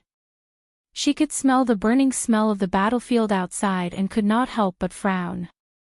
But just as she raised her head, a bright light reflected in her eyes.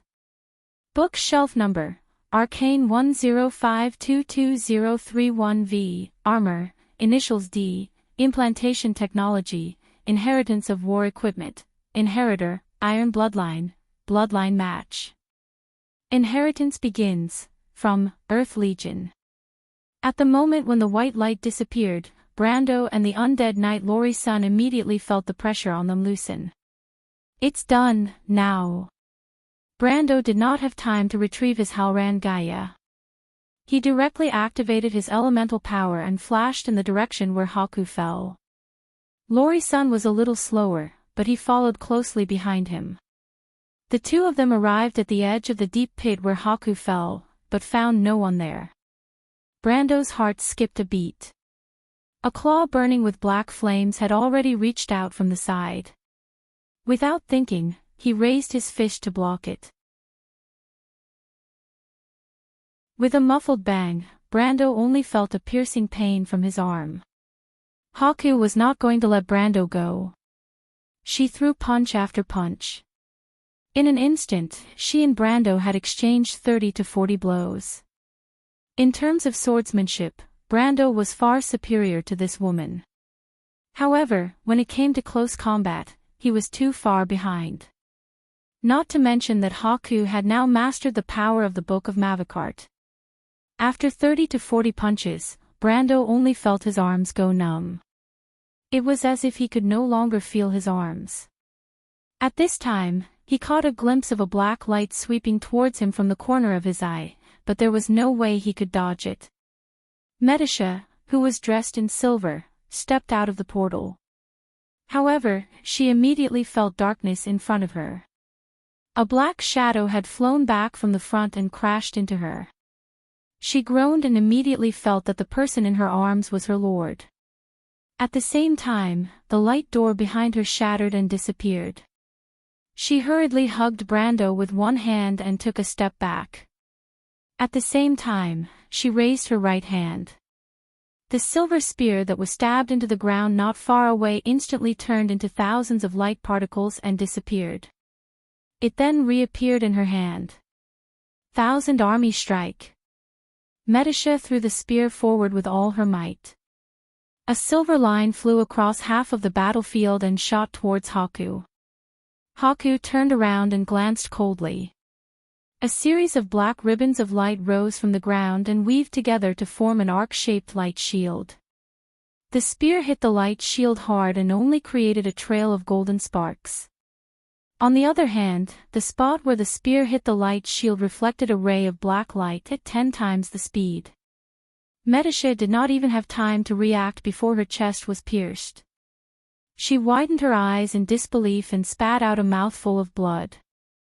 Brando woke up from his temporary coma. He felt that it was raining on his forehead. He subconsciously reached out and wiped his forehead.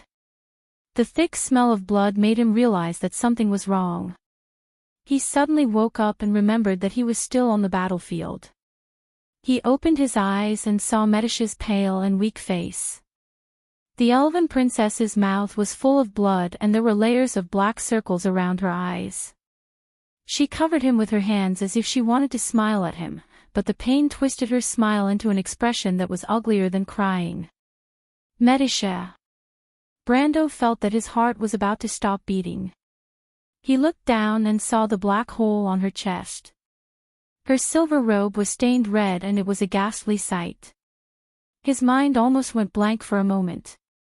Medisha and the Shire no longer had the ability to be resurrected from the graveyard after becoming planeswalkers. If she died here, then the pure and kind silver elf princess would truly disappear from this world. Cough. I'm fine, my lord. Medisha seemed to read the deep fear in Brando's eyes. She felt a little warm in her heart. She touched his face with her hand and answered with some difficulty. Brando immediately opened Medisha's status menu and found that the elven princess still had a little bit of HP left. This discovery made him feel a little relieved, but at the same time, a deep sense of uneasiness and fear surged in his heart. He got up and glanced at the battlefield. He happened to see Sir John Lori-san being sent flying by the dark ribbons. Its golden polar plane was completely penetrated by the power of the Book of Mavakart. One of the ribbons swept away its left arm, while another broke its waist into two. Then, Hale controlled the dark ribbons to wrap around its neck and lifted the skeleton knight into the air like a dead dog, forcing it to face the direction of his wife's soul. I'll let you see how your wife dies, noble knight. Bai Lang laughed. At this moment, she was completely wrapped in black flames. Even the lower half of her body had disappeared. Her original appearance could no longer be seen. But when she heard this voice, Medisha recognized it in an instant. It's you. Medisha cried out. The unforgettable battle in Abe's castle reappeared in front of her eyes. Medisha's voice was not loud, but Hale still heard her words. She coldly turned around and faced her direction, her hollow voice echoing in the air. You still haven't improved, Medisha. If my attack was just a little bit more off, it would have pierced through your soul fire and completely turned you into a lifeless corpse. 1,000 years have passed, and you still have to rely on my pity and pity to live. Don't you have any thoughts about this? Hearing this, Medisha's expression changed drastically. Brando had never seen such fear and uneasiness in her silver eyes. She stared at the woman in the sky who was engulfed in flames. You. Who are you? Let me tell you, Medisha. There are some things in this world that only those with power and status deserve to talk about and possess. You can't rely on charity. Kindness, what kind of rubbish is kindness? People show mercy to kittens and puppies only because it shows that one of them has absolute dominance. The so-called mercy is the leftovers left behind by excess power. If you can't understand this, then you can only linger in sorrow and failure forever. Royal sister. Hale fell silent and no longer spoke. She turned around and kept the black belt in her hand. The thing in the black light cocoon finally broke out of the cocoon. A translucent woman in a long dress floated in the air with her eyes closed. There was a black ball of light floating on her forehead. Brando did not need any description to recognize what it was. The Black Pearl. When Hale saw the ball of light, the flames in her eyes became brighter. She immediately reached out to grab it, but Brando would not let her do as she wished. The power of the Book of Mavakart continued to weaken. The woman was just an arrow at the end of its flight. As long as she could hold on for a while longer, the outcome of the battle would still be uncertain. He patted Medisha's shoulder and said gently, "Stay away, Medisha." After that, his body flashed and appeared in front of Hale. "My lord." The silver elf princess's knees went soft and she knelt on the ground as if she was a puppet. Hale had only stretched out her hand halfway when she saw Brando reappearing in front of her. Her eyes were filled with anger. "You're courting death, human." Brando did not say a word. The anger in his eyes was not inferior to Hale's. If it was said that the battle before was a battle of interests, but at this moment, it was destined that only one of them could survive. As soon as he appeared, he attacked with all his might. He activated Charge and the Crown of Thorns. He completely abandoned his defense and his attack was boosted to the limit. He turned into a meteor and crashed into Hale, who was in midair. Hale did not intend to talk too much nonsense with Brando. She knew that she did not have much time left. She coldly glanced at Brando. Dozens of black energy beams rose from behind her and shot toward Brando. At this moment, she did not even care about the undead knight Lori-san. She was not afraid of a mere elemental truth human. There was only one thing left in her eyes, the blood of the Dark God. But she soon realized a problem. Countless black light beams instantly pierced through Brando's body. His clothes and armor were completely torn apart. Even the behemoth's grip was shattered inch by inch under the powerful power of the Sage Domain. Fragments of his bones, organs, and blood flew all over the sky along with the energy beams, turning him into a bloody man in an instant. But no matter how dense and terrifying the attacks were, he continued to move forward without dodging. He was like the god of war described in the legends who had the strength to fight against 10,000 soldiers. When he moved forward, the gods and ghosts would avoid him. A bloody path was naturally formed. Brando covered his heart with one hand. His long hair danced like wild grass. He raised his head. His bloodied face was like a ferocious ghost, but he was smiling. His snow-white teeth gleamed with a cold light. Unyielding. At this moment, Hale realized that she could not stop all of this. Golden bloodline, perfect body. A thought that made her extremely terrified arose in her heart. Brando had already grabbed her wrist. Hale actually forgot to react for a moment. Then, a fist became bigger and bigger in her vision. Bang! Hale screamed. She was almost sent flying by Brando's punch. But she could not fly away because one of her hands was still tightly clamped by him. She finally caught her breath with great difficulty. Brando's second punch was already in front of her. This time, Hale finally remembered what she should do. She screamed and threw a punch at Brando. Brando did not dodge. The two fists collided heavily. With a loud bang, Brando's right hand suddenly became completely distorted and fell limply to the ground. However, Brando's attack power with the crown of thorns fully activated was not to be underestimated. Hale screamed as well. Her right hand made a series of crisp cracking sounds, and then she could no longer raise it. No matter what, Hale was still a woman. This time, she was in so much pain that she almost fainted. She could not help but gasp. But what she did not expect was that the damned human actually used his remaining hand to hug her tightly and pushed her away from the Book of Mavacart. You deserve to die. Hale immediately realized what he wanted to do. She endured the pain and extended the last few light ribbons. They wrapped around the blood of the dark god in mid-air and threw it in her direction. At the next moment, the Book of Mavacart in mid-air finally lost its last bit of power. It flickered twice and disappeared into the air. At this time, the two of them were completely powerless. They hugged each other and fell to the ground like meteors. Hale's soul had already begun to dissipate, leaving only the burning obsession in her eyes. She stared at the black ball of light that followed closely behind. She knew that there was only one step left in her ritual.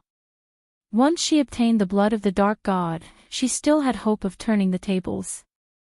However, under her horrified gaze, she saw the black ball of light enter Brendel's body without hesitation, like a river returning to the sea. She could even feel the excitement and joy coming from the blood of the dark god. My ritual. Hale seemed to have seen the most impossible ending. You have the blood of the dark god in your body. Brando was already unconscious.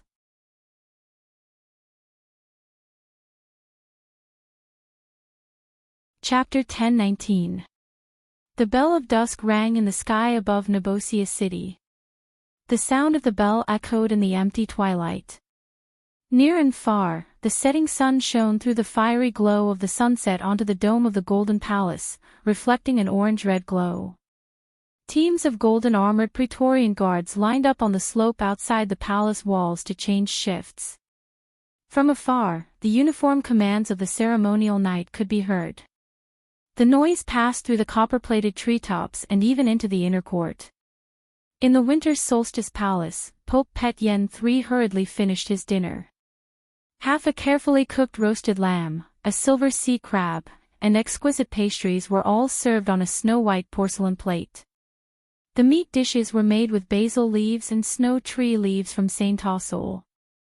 The surface was covered with sauce and black pepper. The meat was tender and fragrant, but the diner himself had no appetite. After tasting it, he put down the silver knife and fork and wiped his mouth with a square handkerchief embroidered with golden silk. Only then did he order the attendants to arrange a carriage for him to go to the Emerald Hall. Famzin's religious authority was unified. Although the nobles would still have grudges against the Holy Cathedral because of the unequal distribution of benefits, from the secular power upwards, the secular laurels and the Holy Scepter were all in the hands of one person. Because of this, the election of the Pope was often not hereditary. Usually, it was chosen from the 8 cardinals. After the abdication of the previous pope, he took the title of saint and lived in the Emerald Hall.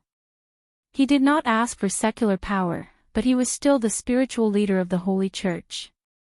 Therefore, for thousands of years, this empty position also had great power.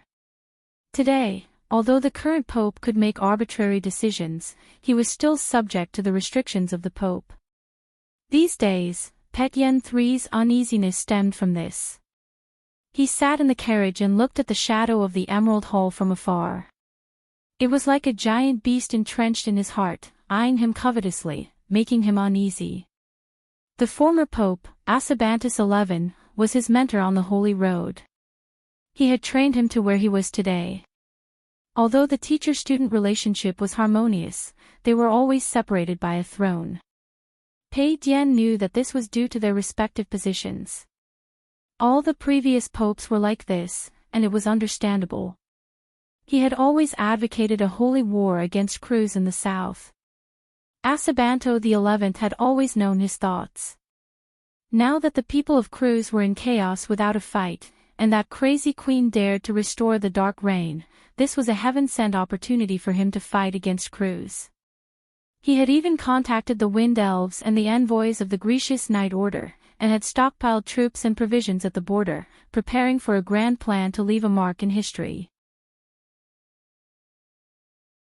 But at this time, an edict of ceasefire had dashed his hopes. This edict came from the emerald gold sacred hall in front of him. This kind of thing might not happen even once in 100 years. The last time it happened was during the time of the Rimador Rebellion, when Gloria I used the power of the Holy Night Order to remove the reigning pope from his position. This association made Pétion III's face gloomy. He looked gloomily at the 7-foot-high golden palace gate of the Emerald Sacred Hall that was slowly opened by the guards on both sides. No one knew what kind of thoughts were running through his mind. The deeper uneasiness in his heart came from the reactions of the bishops. The bishops and the Night Order did not seem to react as fiercely as he had expected. The interior of the empire was as calm as a mirror, without the slightest ripple. He knew that the old man behind the palace gate must have used some unknown power to make all parties submit to him respectfully. As a superior, he could not tolerate power that was not in his grasp, especially when this power was so great that it was beyond his expectations. Accompanied by his attendants, Pétion III walked through the corridor and stopped in front of a dark walnut door. He then raised his hand to dismiss his attendants and at the same time, stopped his servants from announcing his arrival. Facing this walnut door, the supreme ruler of the Holy Inquisition found a trace of hesitation in his heart. But this trace of hesitation was as light and weak as a spider's web. His Holiness the Pope broke free with a light struggle, put his slender palm on the doorknob, and pushed the door open. Since old age, Escapades XI liked to light the fireplace in his study, sit on a low chair, and read the scriptures and documents of the Church all day long. Although Pétion III doubted how much true meaning there was in it, he was more or less envious. Since he had taken control of the secular power, he inevitably alienated the divine will. The Holy See is inferior to the ascetics.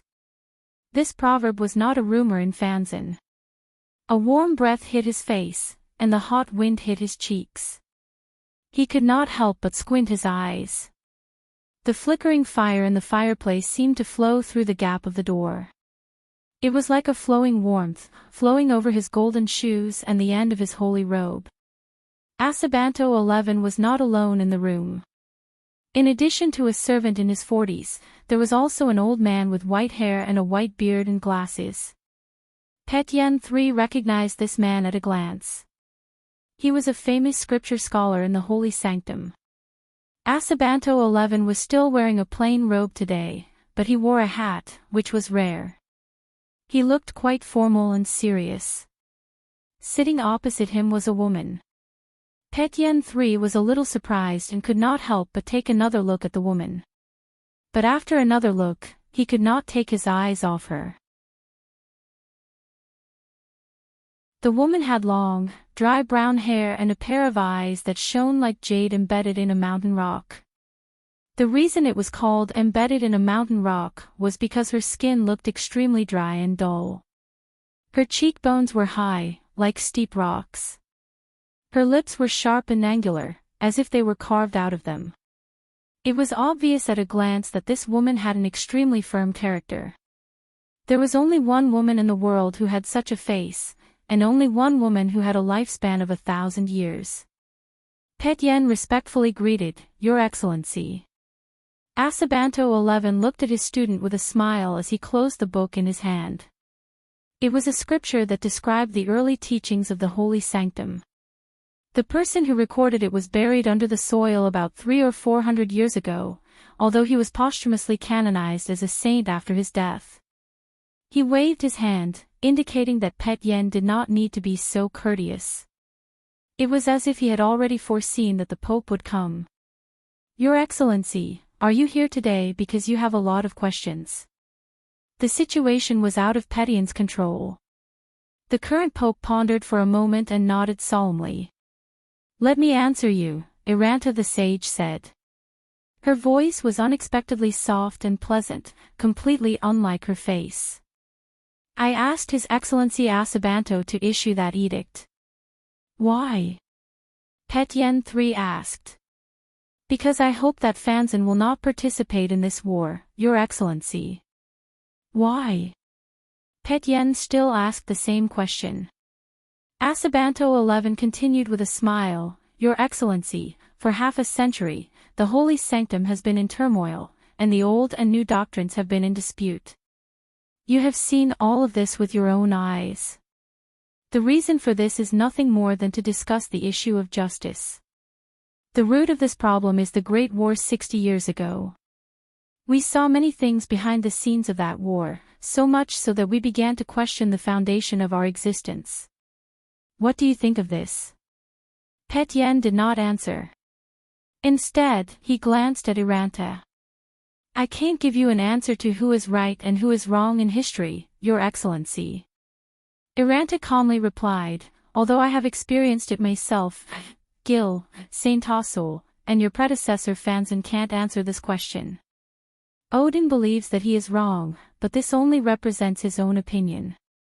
He can't judge history and everything in the past. In a certain period of history we are in, no one can judge himself correctly, not to mention there were countless sages before him. Many people were involved in it. Anyone in this part of history, whether it is a person who experienced it or a bystander, can only observe a fragment of it, so we can only experience it ourselves and witness it. I have lived for 1,000 years just to see the result with my own eyes." Pet Yen 3 frowned. "But do you think that the Queen of the Cruise people has made the right choice?" Iranta shook her head. "No, it is because we can't be sure whether we are right or wrong that I want to see another path in history. You know the prophecy, the lost moon takes away the light is lost, the silver generation is lost to the earth, walking forward in the darkness and obscurity, the chance encounter between the emperor and the fool, the rusty clockwork is being restored, the sword that changes fate, Wond is waiting for this sword that changes fate. Do you believe in the dark prophecy, sage?" Pet Yen 3 asked, "Everything will be born from the darkness. This is what the Myrna people are unwilling to give up, Your Excellency," the sage replied. "This is the age of black iron, the age of heroes. Martha gave power to the mortals, believing that heroes will be born from the mortals. But in the eyes of the gold and silver race, how can the weak save our world? What's more, there is the failed work of being lost in the dark forest. Everything seems to be a warning to civilization that this is a wrong path." The descendants of the Azure Knight quarreled endlessly over this, and the fire of civilization declined day by day, to the point that it could not continue. The Dark Dragon Odin made a last resort choice to save all of this, and today will be the time for it to show the results. Iranta looked at Pet Yen 3 and replied, "The millennium of history seems to have returned to a cycle, but this may not be the beginning and starting point of everything. I will observe the agreement with Odin to witness the end, but in any case, I still hope to preserve a little fire for civilization, and not pour all of our power into just one answer. Therefore, I hope that the people of Fanzin can leave this mortal stage, because there is a more important war that needs your strength. Petyen III raised his head slightly. Sage, what do you mean? Iranta raised her head, and her emerald eyes seemed to be able to penetrate the palace walls of the Emerald Hall. In the direction she looked, across the vast hills and plains, under the fiery clouds, the waves of the Emerald Sea tirelessly washed the towering white cliffs for thousands of years. On this vast land, the alliance known as the 10 Cities took root and multiplied. About 530 years ago, mercenaries and merchants from the Aenir and Make-Sun regions came here and spent 100 years to build the first city here.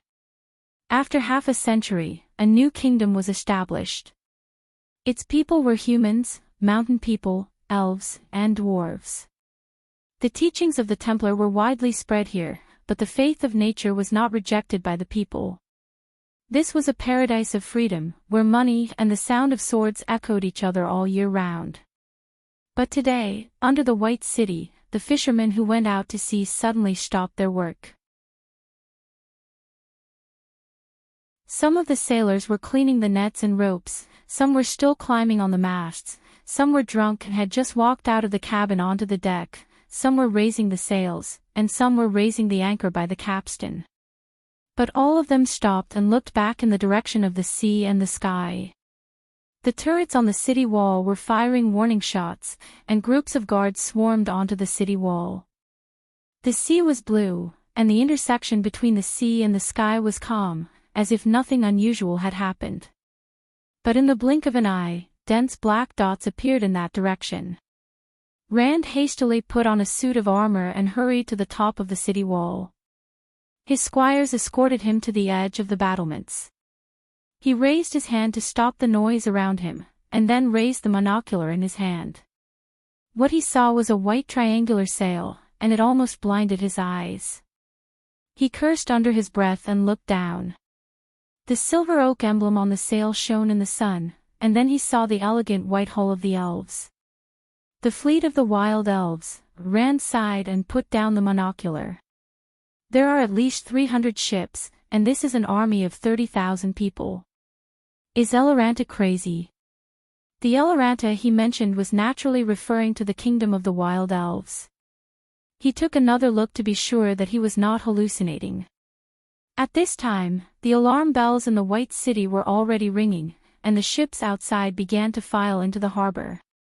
Rand glanced at the harbor and estimated that the harbor would be closed in about half an hour. He looked back. He was just a small captain, and he could not make any decisions on this matter. He handed the monocular to his deputy, and then said to a squire, "Go and inform the faraway eagle and the city lord, and let them decide. If the elves are serious, White City will not be able to hold. We must immediately seek support from other cities." The retainer glanced at him in panic before trembling as he took the brass token and stumbled down the stairs. "Look at that ship!" Suddenly, a squire pointed in the direction of the sea and shouted. Rand looked back and saw a light boat coming out of the Wild Elves' fleet and approaching White City at an extremely fast speed. "It's a messenger. They sent a messenger. What do the elves want? P.S. A new month has begun. Everyone, keep up the good work."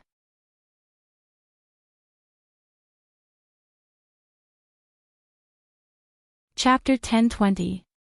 Brendel felt as if he had just experienced a long dream. The dream was made up of countless fragmented images. The images flashed before his eyes one by one, like a silent river. As time passed, he experienced one world after another in a trance. In the first world, he was half awake and half asleep. There were many tall and handsome humans standing in the room. They had black hair and golden eyes. They were wearing robes. The robes were red on the left and black on the right. There was a dark golden collar at the neckline. There was an Ouroboros on the robes. There were 11 of them in total. One of them stepped forward and reached out to touch his eyelids. The ring of coiled serpent on his index finger was shining with silver light. The first thing he saw was the dark walls and floor, which were covered with a lattice network used to transmit magic power. It looked like the upper level of a tower. Outside the round hall were 12 black stone pillars. Outside the pillars were a sea of golden clouds. Towering buildings stood in the middle of the sea of clouds. In the distance, the Perkin sun emitted an eternal afterglow on the horizon. Those handsome humans were talking to each other, but they did not make any sound. It was like a silent movie. Occasionally, they would draw a bright symbol in the air, and then the others would nod as if they agreed. From the mouths of these people, Brando finally distinguished a word that he could understand in modern cruise language. The Truth Society. The picture quickly became fragmented and dimmed. In the second world, Brando felt that he had become an exiled refugee. The beautiful buildings around him were no longer there. He was in a daze, following an unknown clan. Giant beasts were pulling wooden carts on the Great Plains. Looking back, the sky was still covered with golden clouds. He could vaguely see the shadow of a tall tower on the clouds. And above the sky, countless meteorites were falling from the sky, dragging long flames behind them. They hit the ground obliquely, leaving a flash on the horizon. But there was only one image that left a deep impression on him. A huge dragon shrouded half the sky, spreading its wings from the south of the Great Plains all the way to the north, crossing the horizon. Its curved neck was like a huge tower on top of the clouds. Its huge head stared at the ground, its golden eyes shining. It was like a huge shadow in the clouds, dominating the entire sky and earth. However, a ray of emerald green light was rising from behind the clouds. It was like a star, shining brightly in the sky, pointing directly at the dragon's heart. Then, the second image disappeared like sand in the wind. Then came the third world, which was made up of a series of broken images. Sometimes, he felt that he was being carried by a group of people in black robes through mountains covered by dark clouds. Sometimes, he felt that he was worshipping an altar towering under the golden sun with countless believers. On the altar stood a giant surrounded by lightning. Then, he saw a human in a red robe injecting a flaming bead into the body of a monster. The monster's wail shook the heavens and the earth. He saw countless such monsters being created. Most of them were killed immediately, but a small number of them escaped into the forest and became monsters. The ones that survived were some black-haired, golden-eyed creatures that resembled humans. Then the image dimmed again. At that moment, Brando suddenly understood that this was the process of the birth of the Myurnas. Some people were trying to use the blood of God to recreate the divine people, and they were the derivatives of this experiment. After understanding this, his mind fell into a deep sleep. This sleep seemed to have taken a century. When Brando woke up again, he had not opened his eyes, but he had already smelled the faint fragrance of flowers in the wind. When he opened his eyes, he was already in an exquisite courtyard. The courtyard was like a dream, with evergreen spring, nightingales singing softly, and ivory-white carved pillars hidden in the shade of the trees. Elven guards with silver halberds in their hands stood at the left and right. Surrounded by the crowd, a silver-haired elven girl lifted her skirt and came to his side. She bowed to him and said, "Good afternoon, royal sister." Brando was stunned for a moment, and these images dissipated like sand in the wind.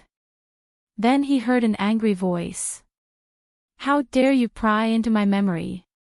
This sentence was like tearing a hole in the entire dream, causing the world of the dream to be completely fragmented, and it woke Brando up abruptly.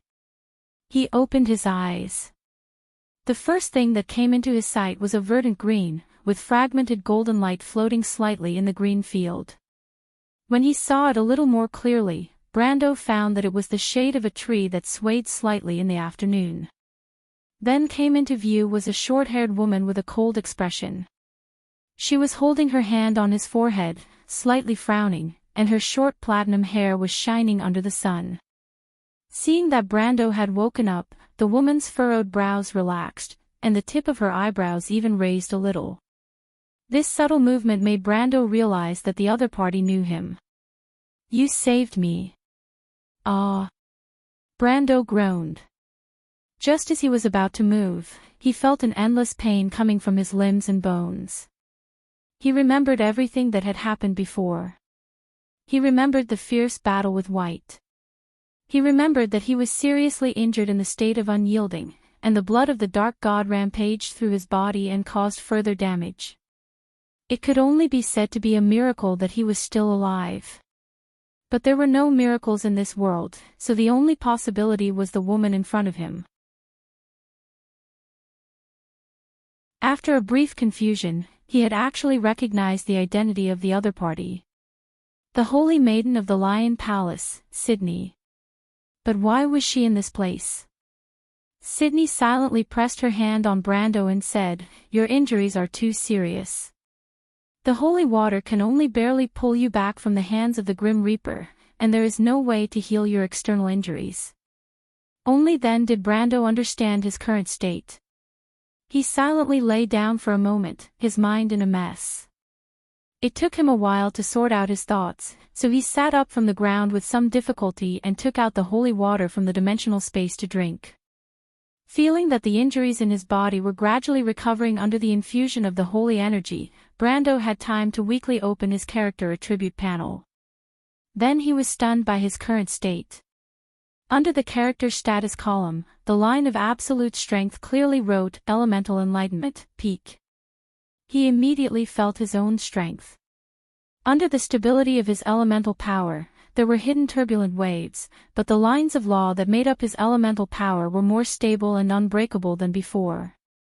The two laws related to time and space appeared clearly around his body, and there was no longer a feeling of obscurity like before. This was an important characteristic of the elemental enlightenment stage. From the realm of elemental enlightenment to the realm of elemental enlightenment, it was the process of mastering and understanding power.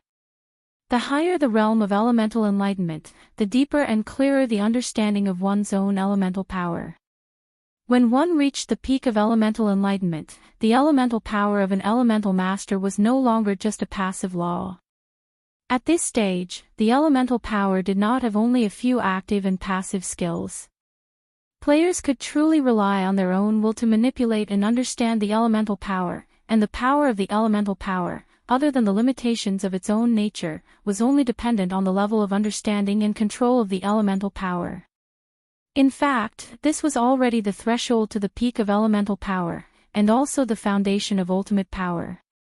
After going through this stage, players could truly grasp the power of the elemental power. Brando looked down and saw that in addition to the original active and passive skills, there was an additional active effect. Players will be able to freely manipulate the power of time and space. Of course, this way of displaying the power of the elemental power was the same as the active skills of the elemental power. It required a continuous consumption of order power, which was the so-called degree of control and control of the elemental power. The consumption was very shocking, but the shocking consumption also brought about powerful effects. Just like before, the active and passive effects of the elemental power that Brando could use were only limited to teleportation, limited manipulation of the flow of time, and increasing his own defense. So when Whitehair attacked, he could only rely on teleportation to escape, and was easily suppressed by his opponent. But now, it was different. Brando could now easily be immune to all damage. He only needed to isolate either space or time, and as long as the psionic elemental power or the power of dusk could not negate this condition, then limited invincibility would be established. And this was the reason why the elemental power, which was similar to the power of existence, was so powerful. Wond was a world of elemental power, and the more powerful the elemental power one controlled, the higher the position one could reach. This was not empty talk. Of course, with Brando's current strength, if he wanted to do this, he could only maintain it for 1,000th of a second. After all, theory and reality were not always the same. Brando clenched his fist as if he was feeling his own strength. He vaguely understood the reason why his strength jumped from the middle level of the elemental enlightenment to the peak of the elemental enlightenment. In fact, after seeing White's stunning sickle, he faintly felt that he had touched the threshold of something that even he could not understand in his previous life. It was the deepest mystery of this world, and White's supreme power contained the aura of the power of existence, which answered all the questions in his heart. In this world, there were very few existential powers, but chaos was definitely one of them. Brando could not help but feel lucky because in Wound, the powerful elemental power did not come without a price. This was because the more powerful the elemental power, the more difficult it was for mortals to grasp and understand the truth and secrets behind it. For example, an elemental power of the level of time and space was extremely complicated. Mortals might not be able to understand its true meaning in their lifetime, let alone master it. Those who had the highest level of elemental power might not be able to truly awaken their elemental power in the end, and those who could awaken their elemental power might not be able to understand the true meaning of elemental power in the end. Those who had lower-level elemental power would have a great advantage in this aspect. For example, someone as talented as Greysword Saint Mephistopheles had to rely on coincidence to awaken the extreme planes. What he had mastered was just a gray elemental power. Although it was a fantasy elemental power, its level was not high. It had to be said that Brando himself was extremely lucky. Awakening his elemental power and reaching the peak of elemental power of truth all relied on extremely coincidental circumstances. He had some confidence in awakening his elemental power, but he really had no confidence in entering the extreme planes with time and space elemental power.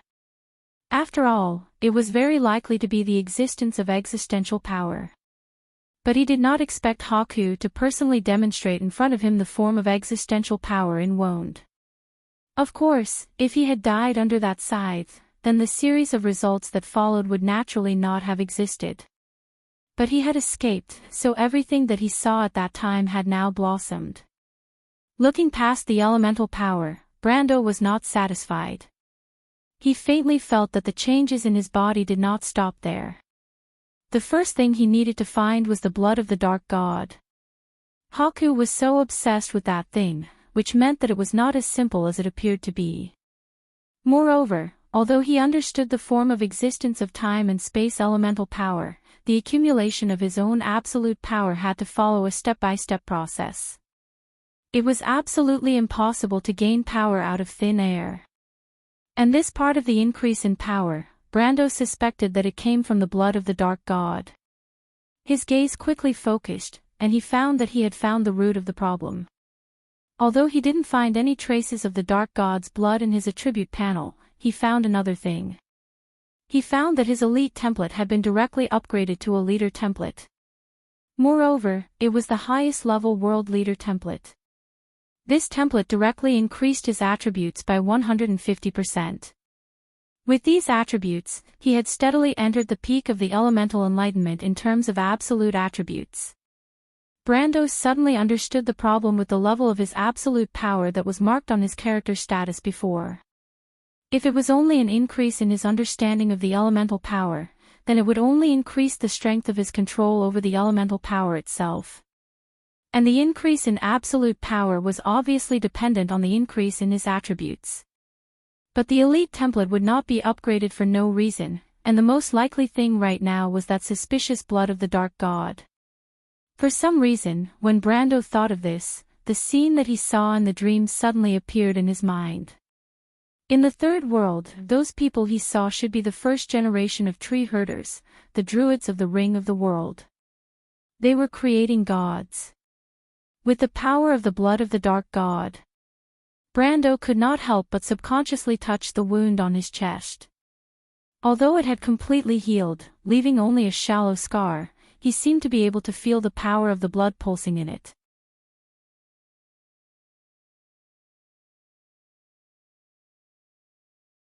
Chapter 1021. The three worlds in the dream should be arranged according to the order of time. The room he was in the first dream was probably Babel Fortress. The words recorded on the ancient parchment of the Mithril Society describe the fortress as follows: it is located in the center of the four directions of heaven and earth.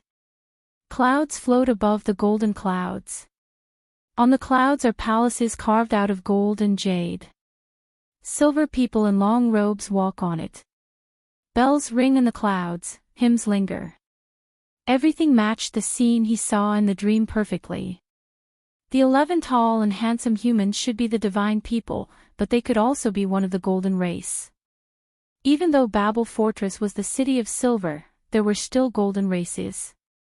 Even though in this era, the only golden race left was the dragon race, but in the tens of thousands of years before Babel Fortress was destroyed, there were many golden races on the land. Most of them were buried under the dust of history, just like the ancestors buried in Valhalla. However, Brando still thought that the possibility of them being the divine people was higher.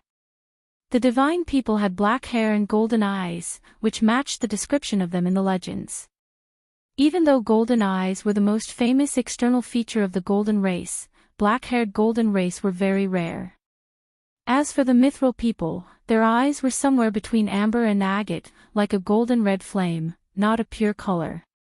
Moreover, according to what he saw in the later scenes, the Mithril people and the divine people seemed to have a deep relationship. As for the Truth Society mentioned by the tall and handsome humans, it wasn't the first time Brando had heard of it. Ovina had once mentioned that his authority was Inheritance and Truth Society, but she didn't say which power this authority came from. Later, when he occasionally talked with Dark Ko-hwa, the eldest daughter of Akis inadvertently revealed some information about the Truth Society. Before the Silver Age, when Babel Fortress was destroyed, and even further back, dating back to the First and Second War with the Twilight Dragon, that was the era when the divine people still walked the land. It was a glorious era. The divine people and Martha created Wond and the gods together and ruled this world. Just like the gods in the pantheon, the divine people also belonged to several organizations.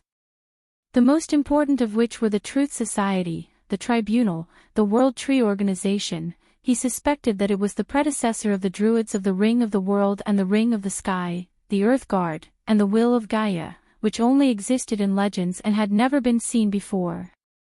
However, Brando couldn't tell from the scene at that time whether the Truth Society, mentioned by the tall and handsome humans, was referring to him or them. If it was the latter, then these people must be the divine people.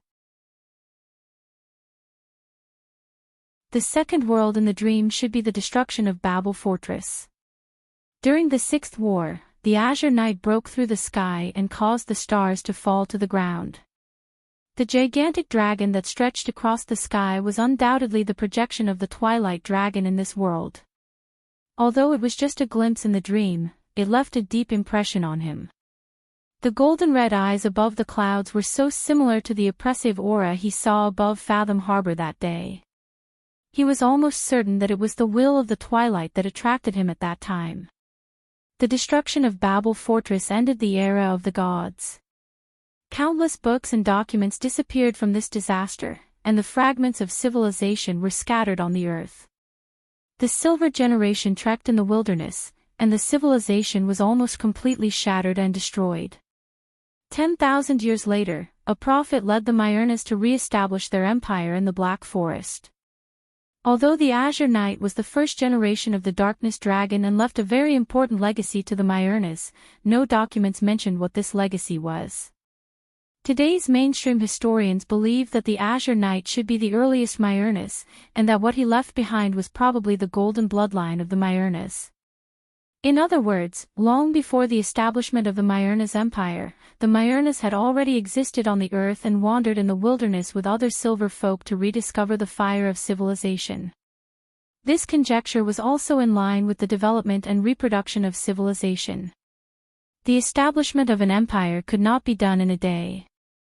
Just like the Silver Elves and the Bugis, the Myurnas Empire also developed and grew in obscurity for countless years, and their powerful bloodline laid a solid foundation for the prosperity of their empire. That was why the Mardos stood on the land of Wond. The third world in the dream revealed some secrets to him. These memory fragments may be divided into several different eras. Walking through the cloudy mountains should have happened before the first generation of the Myurnas fled to the Great Plains. After the destruction of Babel Fortress, civilization and order fell apart.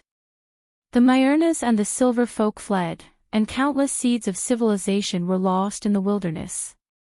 The noble people forgot their noble and elegant past, and were lost on the earth. They hid in the mountains and forests, and after a long time, forgot everything in the past, and moved forward in obscurity and thorns. That was the passage recorded in the Pale poem. Then civilization sprouted in obscurity. He saw countless believers worshipping the altar towering under the sun. The birth of worship and superstition, the reverence for the gods walking in the sky, was in fact reverence for order. The seeds of civilization bloomed again in superstition and mystery after thousands of years. But about this history, it was an eternal mystery in the Orthodox historiography of Wonde. Some documents from before the War of the Holy Saints, when describing this history, all mentioned the same word, prophet. The Myurnas appeared on the earth, and a prophet led them across the Great Plains. In the wilderness of today's four-leaf clover, they established the first civilized empire after the gods left Wonde. This was the Myurnas Empire, and this was the beginning of the era of mortals. In the Silver Elves, the Bugis, and even other races that existed at that time, there was no doubt that there were similar descriptions. In the legend of the Bugis, a planeswalker, Brando thought it should be a planeswalker, because the description was very similar to the legendary Matatanians, who had the ability to travel to different worlds, was teaching mortal magic in today's Silverflash Bay. It was different from the ancient string magic used by the dragons, the predecessor of modern magic. In the story of the Silver Elves, there was the legend of the prophet Halidol. This legend was even passed down to this day. Some legends described Halidol as an elegant stag as large as a mountain. So today, in the south of Cruz and Erewhon, people still thought that the white stag was a symbol of guidance, and that it could lead lost hunters out of the forest.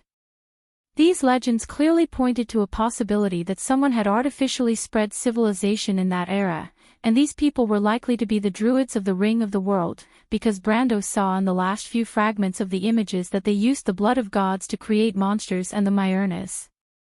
The Myurnas were the last golden folk of the previous era. Unlike the dragons and several other golden folk, the Myurnas' individual strength was far inferior to their predecessors. As golden folk, they had only two most obvious characteristics, which were the golden blood and the color of their eyes. The second was that after the body was perfected, they would directly enter the realm of golden folk. However, the Myurnas' infant strength was extremely weak, and the average strength of the population was far inferior to the other golden folk. They also had a larger population, which once spread throughout the territory ruled by the Mardos Empire and formed dozens of legions. Such a population was beyond the reach of most golden folk. According to the records in the Pale poem, the golden folk were born from the blood and corpses of the gods, created by the gods. Then everything that followed could be explained. The Druids of the Ring of the World were once the most important guardians of the world's order. They monitored the spread of the Black Forest on the border of the civilized world and planted the seeds of fire. According to the literature of the Mithril Society, after the destruction of Babel Fortress and during the War of the Holy Saints, there were two major splits in the history of the Druids. In particular, the latter split gave birth to the special group of tree herders. The tree herders once followed Odin and established a terrifying army of tree herders. After Odin's failure, they split up and went underground.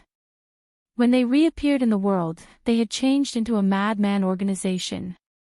Unlike the All-for-One Society, which was also a cult and the sworn enemy of the four holy cathedrals, the tree herders worshipped the power of chaos, but that was only power. They were obsessed with stealing the blood of the gods in order to gain the power of the gods and control the whole world. That was why people thought they were a group of lunatics.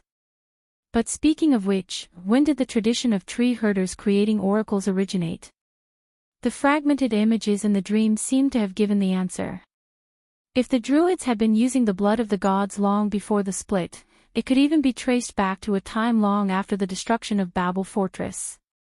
Then everything made sense. The blood of the gods had been cut off after the destruction of Babel Fortress. It might have even begun to decline before that. Odin had the blood of the gods, but it was not pure. But at that time, the fact that a bloodline like his could still become the leader of the world of order was enough to show the decline of this bloodline. The gods no longer appeared in the world, just like how the gods left one by one. The decline of civilization forced the Druids, the guardians of order, to choose a different path, to use the blood of the gods to bring the gods back to the world. But it was easy to imagine how difficult it was. Even in the glorious era, the gods only created the golden race from the corpses of the gods. From this point of view, the Druids could be said to have succeeded. They created the Myurnas, the most distinctive golden race. But at least they did have the blood of the golden race.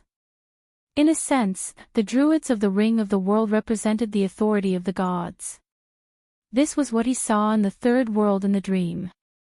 But Brando thought that it was still a bit of a fantasy for the Druids to create the golden race with their own hands. He was more inclined to another guess, that the Druids were fulfilling the unfinished business of the pioneers. That was to say, before the destruction of Babel Fortress, the remaining gods might have already set out to continue their bloodline, but this experiment was likely to be interrupted or failed due to the invasion of the Twilight Dragon. Judging from the age of the birth of the Azure Knight, he was likely to be the product of this experiment, the first generation of the Myurnas, and the most perfect Myurnas.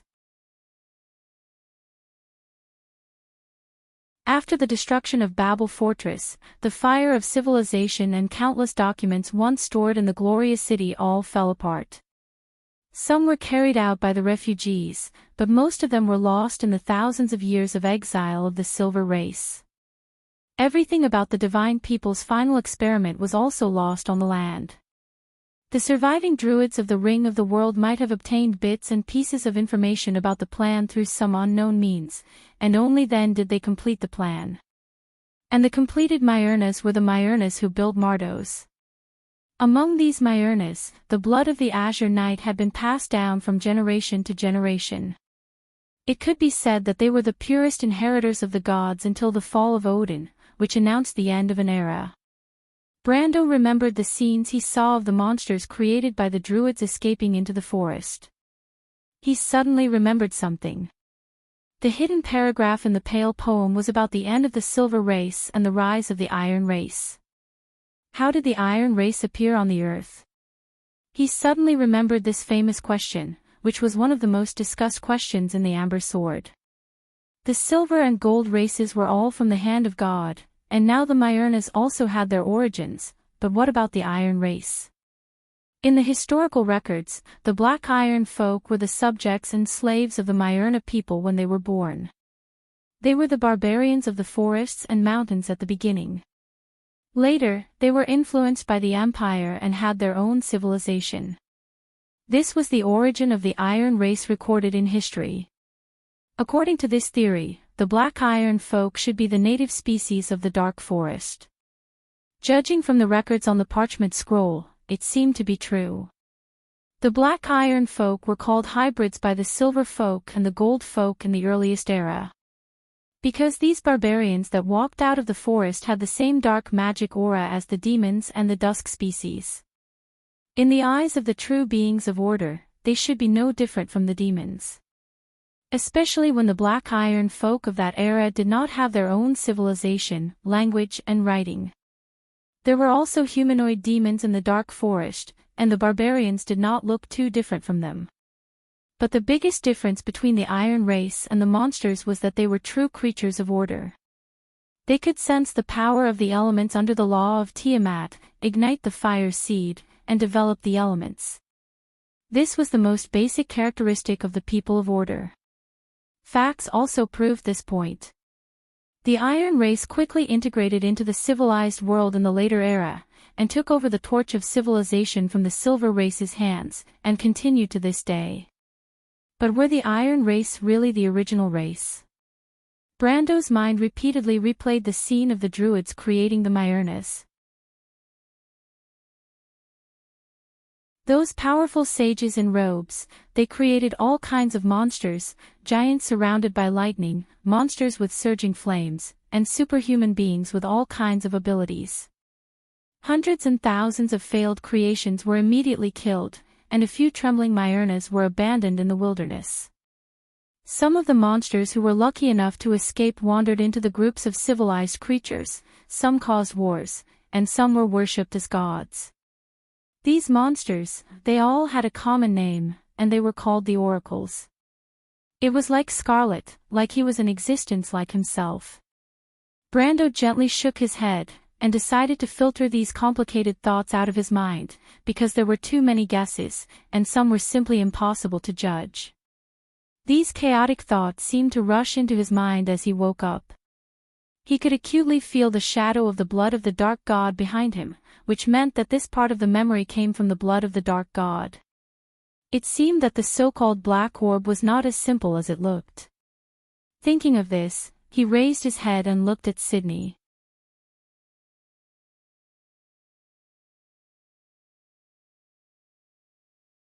Chapter 10:22. From the beginning to the end, Sydney just watched silently, neither objecting nor helping. Her brows were slightly furrowed, her mouth was closed, and her face was serious. It was as if she was not in the forest in the west of Metz, but in the solemn sanctuary of the Holy Cathedral of Fire. When Brando saw her, he could not help but think that this was indeed the statue of the Sacred Lady of the Leo Palace. He also saw the ragged golden-red robe on Sydney's body and understood that her appearance here was not smooth sailing. It was probably not a coincidence that she found him. There was no doubt that she did not stand on the side of Her Majesty the Queen's new religion. Her relationship with Vala was that of a teacher and a friend, and she was a very principled person. It was impossible for her to betray the teachings of the Golden Flame Way. "Sorry, my mind is a little messy," he explained. "It's okay," Sydney replied. "Thank you for saving me." Sydney nodded his head in reply. Brendel replied as he observed the surroundings. The forest was quiet, and the leaves were green like a carpet. Not far away, there was a stream that flowed between the rocks.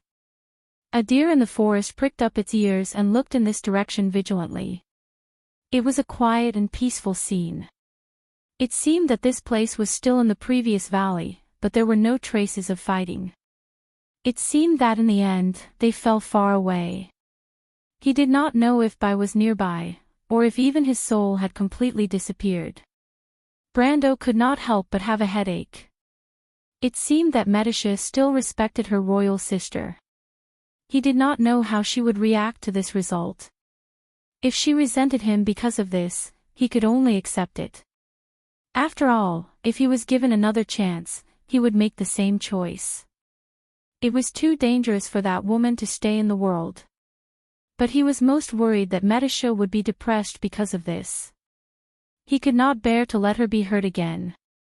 Thinking of this, he was slightly stunned, then shook his head to throw these troubles away and asked, "How long have I been unconscious?" Sydney saw the anxiety on his face and replied, "Not long after, I saw you fall from the sky and rushed here. It's only been a quarter of an hour." "Only a short while?" Brando was slightly surprised. "Madam, you are." Although he recognized Sydney, he decided to pretend that he did not know him.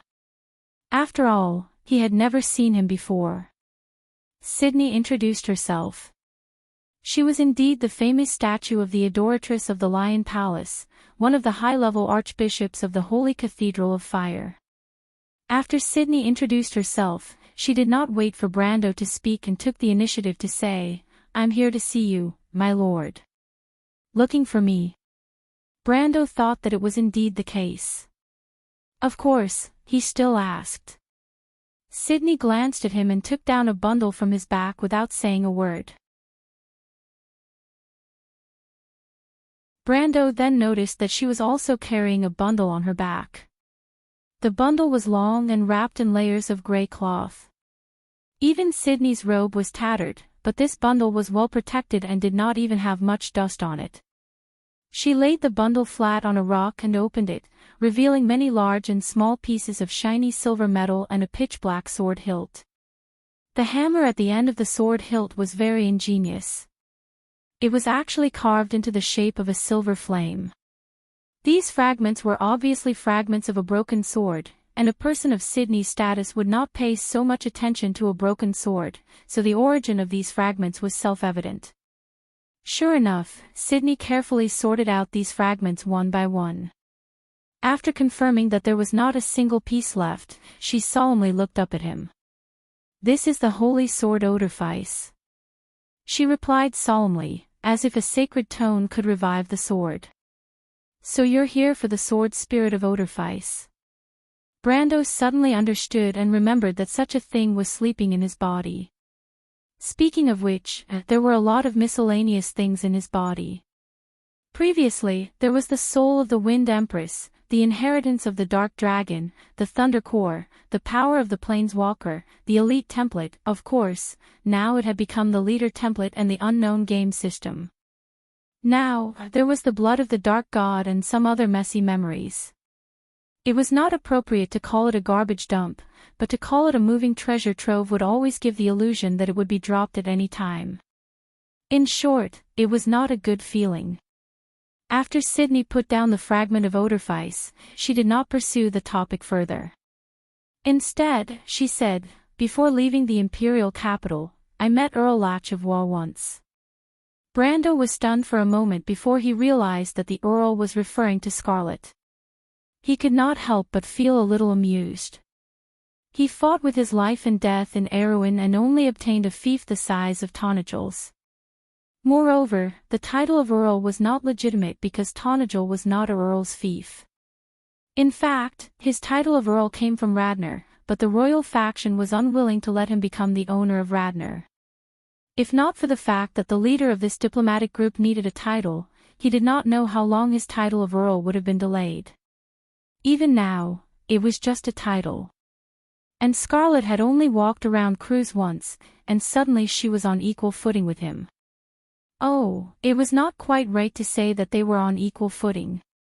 Scarlet's fief was the Latch of War, the hometown of the mountain people. It was located in the mountains between Ludwig and Mihodafen. In terms of area, it was at least half the size of Erewhon's. Not to mention that Scarlet was a real Earl of the Empire. In terms of value, she was many times more valuable than a half-assed Earl like him. However, when he suddenly heard news about Scarlet, he was still excited. Although he knew that Scarlet had been staying in the imperial capital, he had not heard any news about her for almost a few months. He did not know if the girl who was not good with words had been wronged, if she was under house arrest by Her Majesty the Queen, how she was doing, if she was troubled. There were too many questions, and he did not know how to start. "Scarlet, is she well?" he asked. Her Majesty the Queen did not trouble her, because no one can force the azure lance, Sydney replied. "But I heard that Her Majesty intends to betroth her to Piano's son." Sydney suddenly stopped talking because she keenly felt that the surrounding temperature suddenly dropped by several degrees. The forest rustled as if it was shivering. She looked up with some surprise and saw that the falling leaves were suspended in the air around Brando's body. A burst of white frost quickly spread across the surrounding meadow, and the swaying leaves instantly turned white to the tip of the leaves, and then turned into ice dust. In the field of time and space imprisonment, the movement of molecules was completely stagnant, and the space within a few feet was instantly reduced to nothingness. Brando was shocked to find that he had lost control of his power in his rage. He quickly retracted his mind, and then realized that it was because his power had grown too quickly that caused him to lose control. Fortunately, he reacted quickly, or the rampaging law would have hurt him. "Piano, the chief of the mountain people?" he asked coldly. Sydney looked at him, and then nodded. "His son is worthy." No one is qualified to make my subordinates marry. Your Majesty the Queen only has this little vision. This should be just a statement, but if Count Latch insists on not bowing his head, Her Majesty the Queen will do so. Sydney said. Brando suddenly felt a little irritated, for some reason he could not explain. That stupid girl, what's wrong with bowing her head for a while? Can I not trust her? He did not know who he was scolding, but he complained first, and then sighed softly and calmed down again. Sydney saw his expression and was not surprised. Your Excellency the Count, Her Majesty the Queen got different from you in the final battle. Odin gave her not only power, but also authority, so the Dragon Queen, the Lion people, the Myernas, and the Senia people all agreed with her. Even Madara did not resist Her Majesty. She suddenly said, But Your Excellency the Count, you got the bloodline of the War Dragon. In this regard, you are far inferior to her. And she has more time than you. After decades of careful planning and preparation, her trump cards are far more than what you see. It will be difficult for you to only rely on the eldest son to fight against her. You all know. Brando reacted. We will know after your battle with Williams, Your Excellency. Brando could not help but smile bitterly. So that was it. He thought he had hidden it well, but he did not expect that the upper echelons of the Holy Cathedral of Fire already knew that he had the inheritance of the Darkness Dragon. He was a little curious. If that's the case, why are you indifferent? This is the same as the Farnesane's indifference. As for the reason, I'm sure you've already guessed it. That's why it's unrealistic for you to hope that the Farnesane or any other faction will interfere in this war. The Bugas may support you, but that is only a part of them.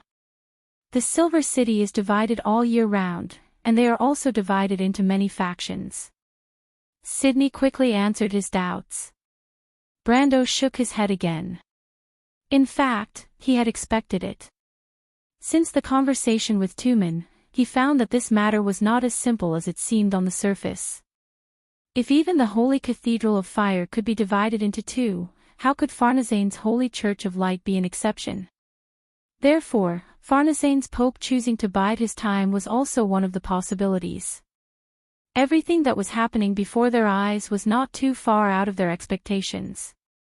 Is that why you came to me, Miss Sydney? Sydney nodded his head honestly. The Silver Queen intends to restore the dynasty of the Myernas. Saint Vara and I could not agree with her approach. She put the Saint Vara under house arrest, and I escaped from the capital alone. Her Majesty the Queen has won over the scholastics and made many people stand on the side of the Protestantism, but in the local areas, there are still many people who support the views of the Saint Vara. These people in Ludwig and Metz influence the opinions of a large number of nobles. If you only order them in the name of the eldest son of the Emperor, it will not have much effect. Can't they reach a consensus in the face of a great enemy? This is a war of doctrines. Who to listen to is a very serious question. That's true. Brando realized that he had thought of the problem too simply. In fact, the Prime Minister's daughter had also raised a similar problem with him, but she was not an authority in the religious world, so the weight of her words was not on the same level.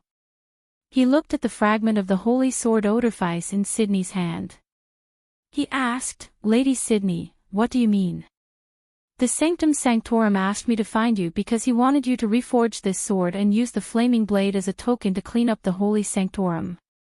He said that he wanted you to show another possibility in history. Sydney paused and explained, these were His Excellency Vara's original words. Brando's eyes widened in surprise. He had thought that his psychological endurance was good enough, but he did not expect that it was still not good enough in front of Saint Vara, who would not give up until she said something shocking. He understood the meaning of this sentence and could not help but ask in disbelief, Lady Sydney, do you think this is a fairy tale? You mean to ask me to lead the Holy Cathedral of Fire? Do you really understand the meaning of this sentence? This is not a joke. Even in the most bizarre bedside legends, I have never heard of such a story. There was only one meaning in Vara's words, and that was to pass on the position of the Holy See to him. However, Brando admitted that he did not have the so-called God-given leadership temperament, so that people would understand at a glance that he was a destined person, a destined king, and people would bow their heads and worship him. Most of the time, he had relied on his foresight to get to where he was today. Sometimes, he would go overboard, and sometimes, he would manage to subdue a group of witches as his subordinates. However, he had never taken it seriously. Instead, he had become increasingly uninterested in these things. From the loop of trade winds to the Battle of Ampere Seal, he had always taken one step at a time. He had paid countless blood and lives to barely change Erwin's future. But today, a big shot of the Holy Cathedral of Fire suddenly came in front of him and said that he wanted to be the Holy See. Was this not a joke? This was simply a joke. He shook his head in confusion and said earnestly, "Miss Sydney, I know that the soul of Oderfice is sleeping in my body, so you have no choice but to come and beg me. But if you urgently need my help, I am actually willing to form an alliance with you to help you reforge this holy sword because we now have a common enemy in goal. But as for the ownership of this holy sword and the position of the Holy See, I am really not interested." Brando spread his hands and said, "Let's take 10,000 steps back. First of all, I am not a cruise person. In addition, before this, I have never understood the teachings of the Way of the Golden Flames and have no interest in the Holy Cathedral of Fire. Are you sure that an outsider like me will lead the Holy Cathedral? Not to mention you, even I don't know what direction I will lead you to." He had a preconceived notion that the Holy Cathedral of Fire had come up with such a ridiculous idea because the soul of Oderfice was in his body. As for the empty promise, everything else would be easy if he was tempted first. After all, the Holy Cathedral of Fire was such a behemoth. Could he command the world just by holding a holy sword? That was a story in fantasy novels. If the people below ignored him, not to mention the holy sword Oderfice, even if he held the amber sword, it would be useless. He did not want to be a puppet at all. If the Holy Cathedral wanted to form an alliance with him, then it would be better for everyone to take a step back and find a more sincere way. But what Brando did not expect was that Sydney's expression became serious. Although she had always been very serious, she was even more serious now. She looked at him and replied solemnly, "Your Excellency, what do you think the teachings of the Way of the Golden Flames are?" "Order and protection. It is not as difficult to understand as you think. His Excellency Vala chose you, and the Holy Sword Oderfice also chose you. I believe it is not too wrong." Brando was so stunned that he forgot what he was going to say. "Are you serious, Lady Sydney?" Sydney nodded, then shook her head. "I am just following the choice of the Holy Sword Oderfice. Perhaps you still don't understand the meaning of the flaming blade, but it doesn't matter. I believe you will eventually understand." Brando shook his head. "I still need to think about it. I think it is better to be more cautious about this matter. As for the recasting of the flaming blade, I will consider it." As he spoke, he stood up from the ground and looked up in the direction of the valley. He was a little worried about Senior and Medici. He asked, "I am going to find my companions. Are you coming with me, lady?" Sydney nodded, as if she did not care about the question. She put away her bag again and stood up. "You're tuning into the LoveLore Library YouTube channel. We're so grateful for your support and don't forget to subscribe to join us on this incredible journey through captivating stories. Your generosity through donations truly makes a world of difference, as it's the primary source of revenue that allows me to expand and enhance this channel for you. Thank you from the bottom of my heart for being a part of this adventure."